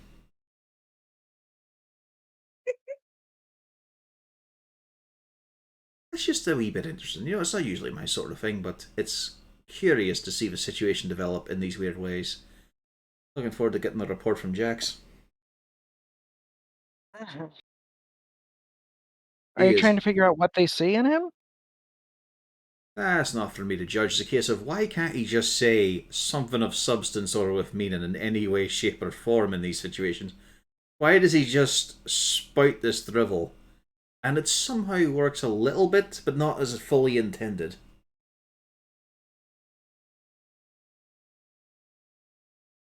After all, Difficult to say. If there's a bit of romance in the air and all, you should make your intentions clear, so no one gets hurt that way. Well, not properly hurt. Mm. And then we jump to Lou, who's going to make a bad situation worse. Can I request that we postpone that until next time? Yeah. It's Yeah. quarter to Yeah. 6. Yeah, we're half an hour over, but this was amusing. Our entire session was a bar. And now I can write a speech. Yep. The killer is in this room. That's my angle. Oh God. And Lou said, "How did you fucking know?" No, Saloon comes out of the closet. How did you know? Thanks for waiting until I was away from my family, Saloon. You're really nice. As Sarah removed her disguise. I'm pretty sure she's another double, triple agent like Lou. She's just desperately trying to get away because he's his contact. Little do any of you know she's a Harper agent. Trying to figure out if we should keep him hired or fire him. And Jarlaxle running about like he's got a soap opera on the TV. He is thrilled, but at the same time depressed. He got caught so badly. He rolled a 1. His 1 is a 13. Still not enough to beat Horrocks' passive, to be fair. Yeah, but I'm just like, no, Jarlaxle, if you roll a 1, you deserve to hit every damn pot and pan in the kitchen.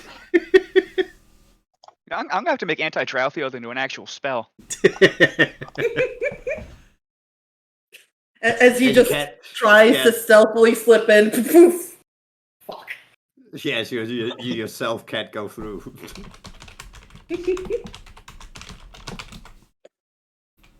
All right, I'm gonna head off to bed. So good night, people. All right. Night. See ya. Good night. And yeah, let's click the button.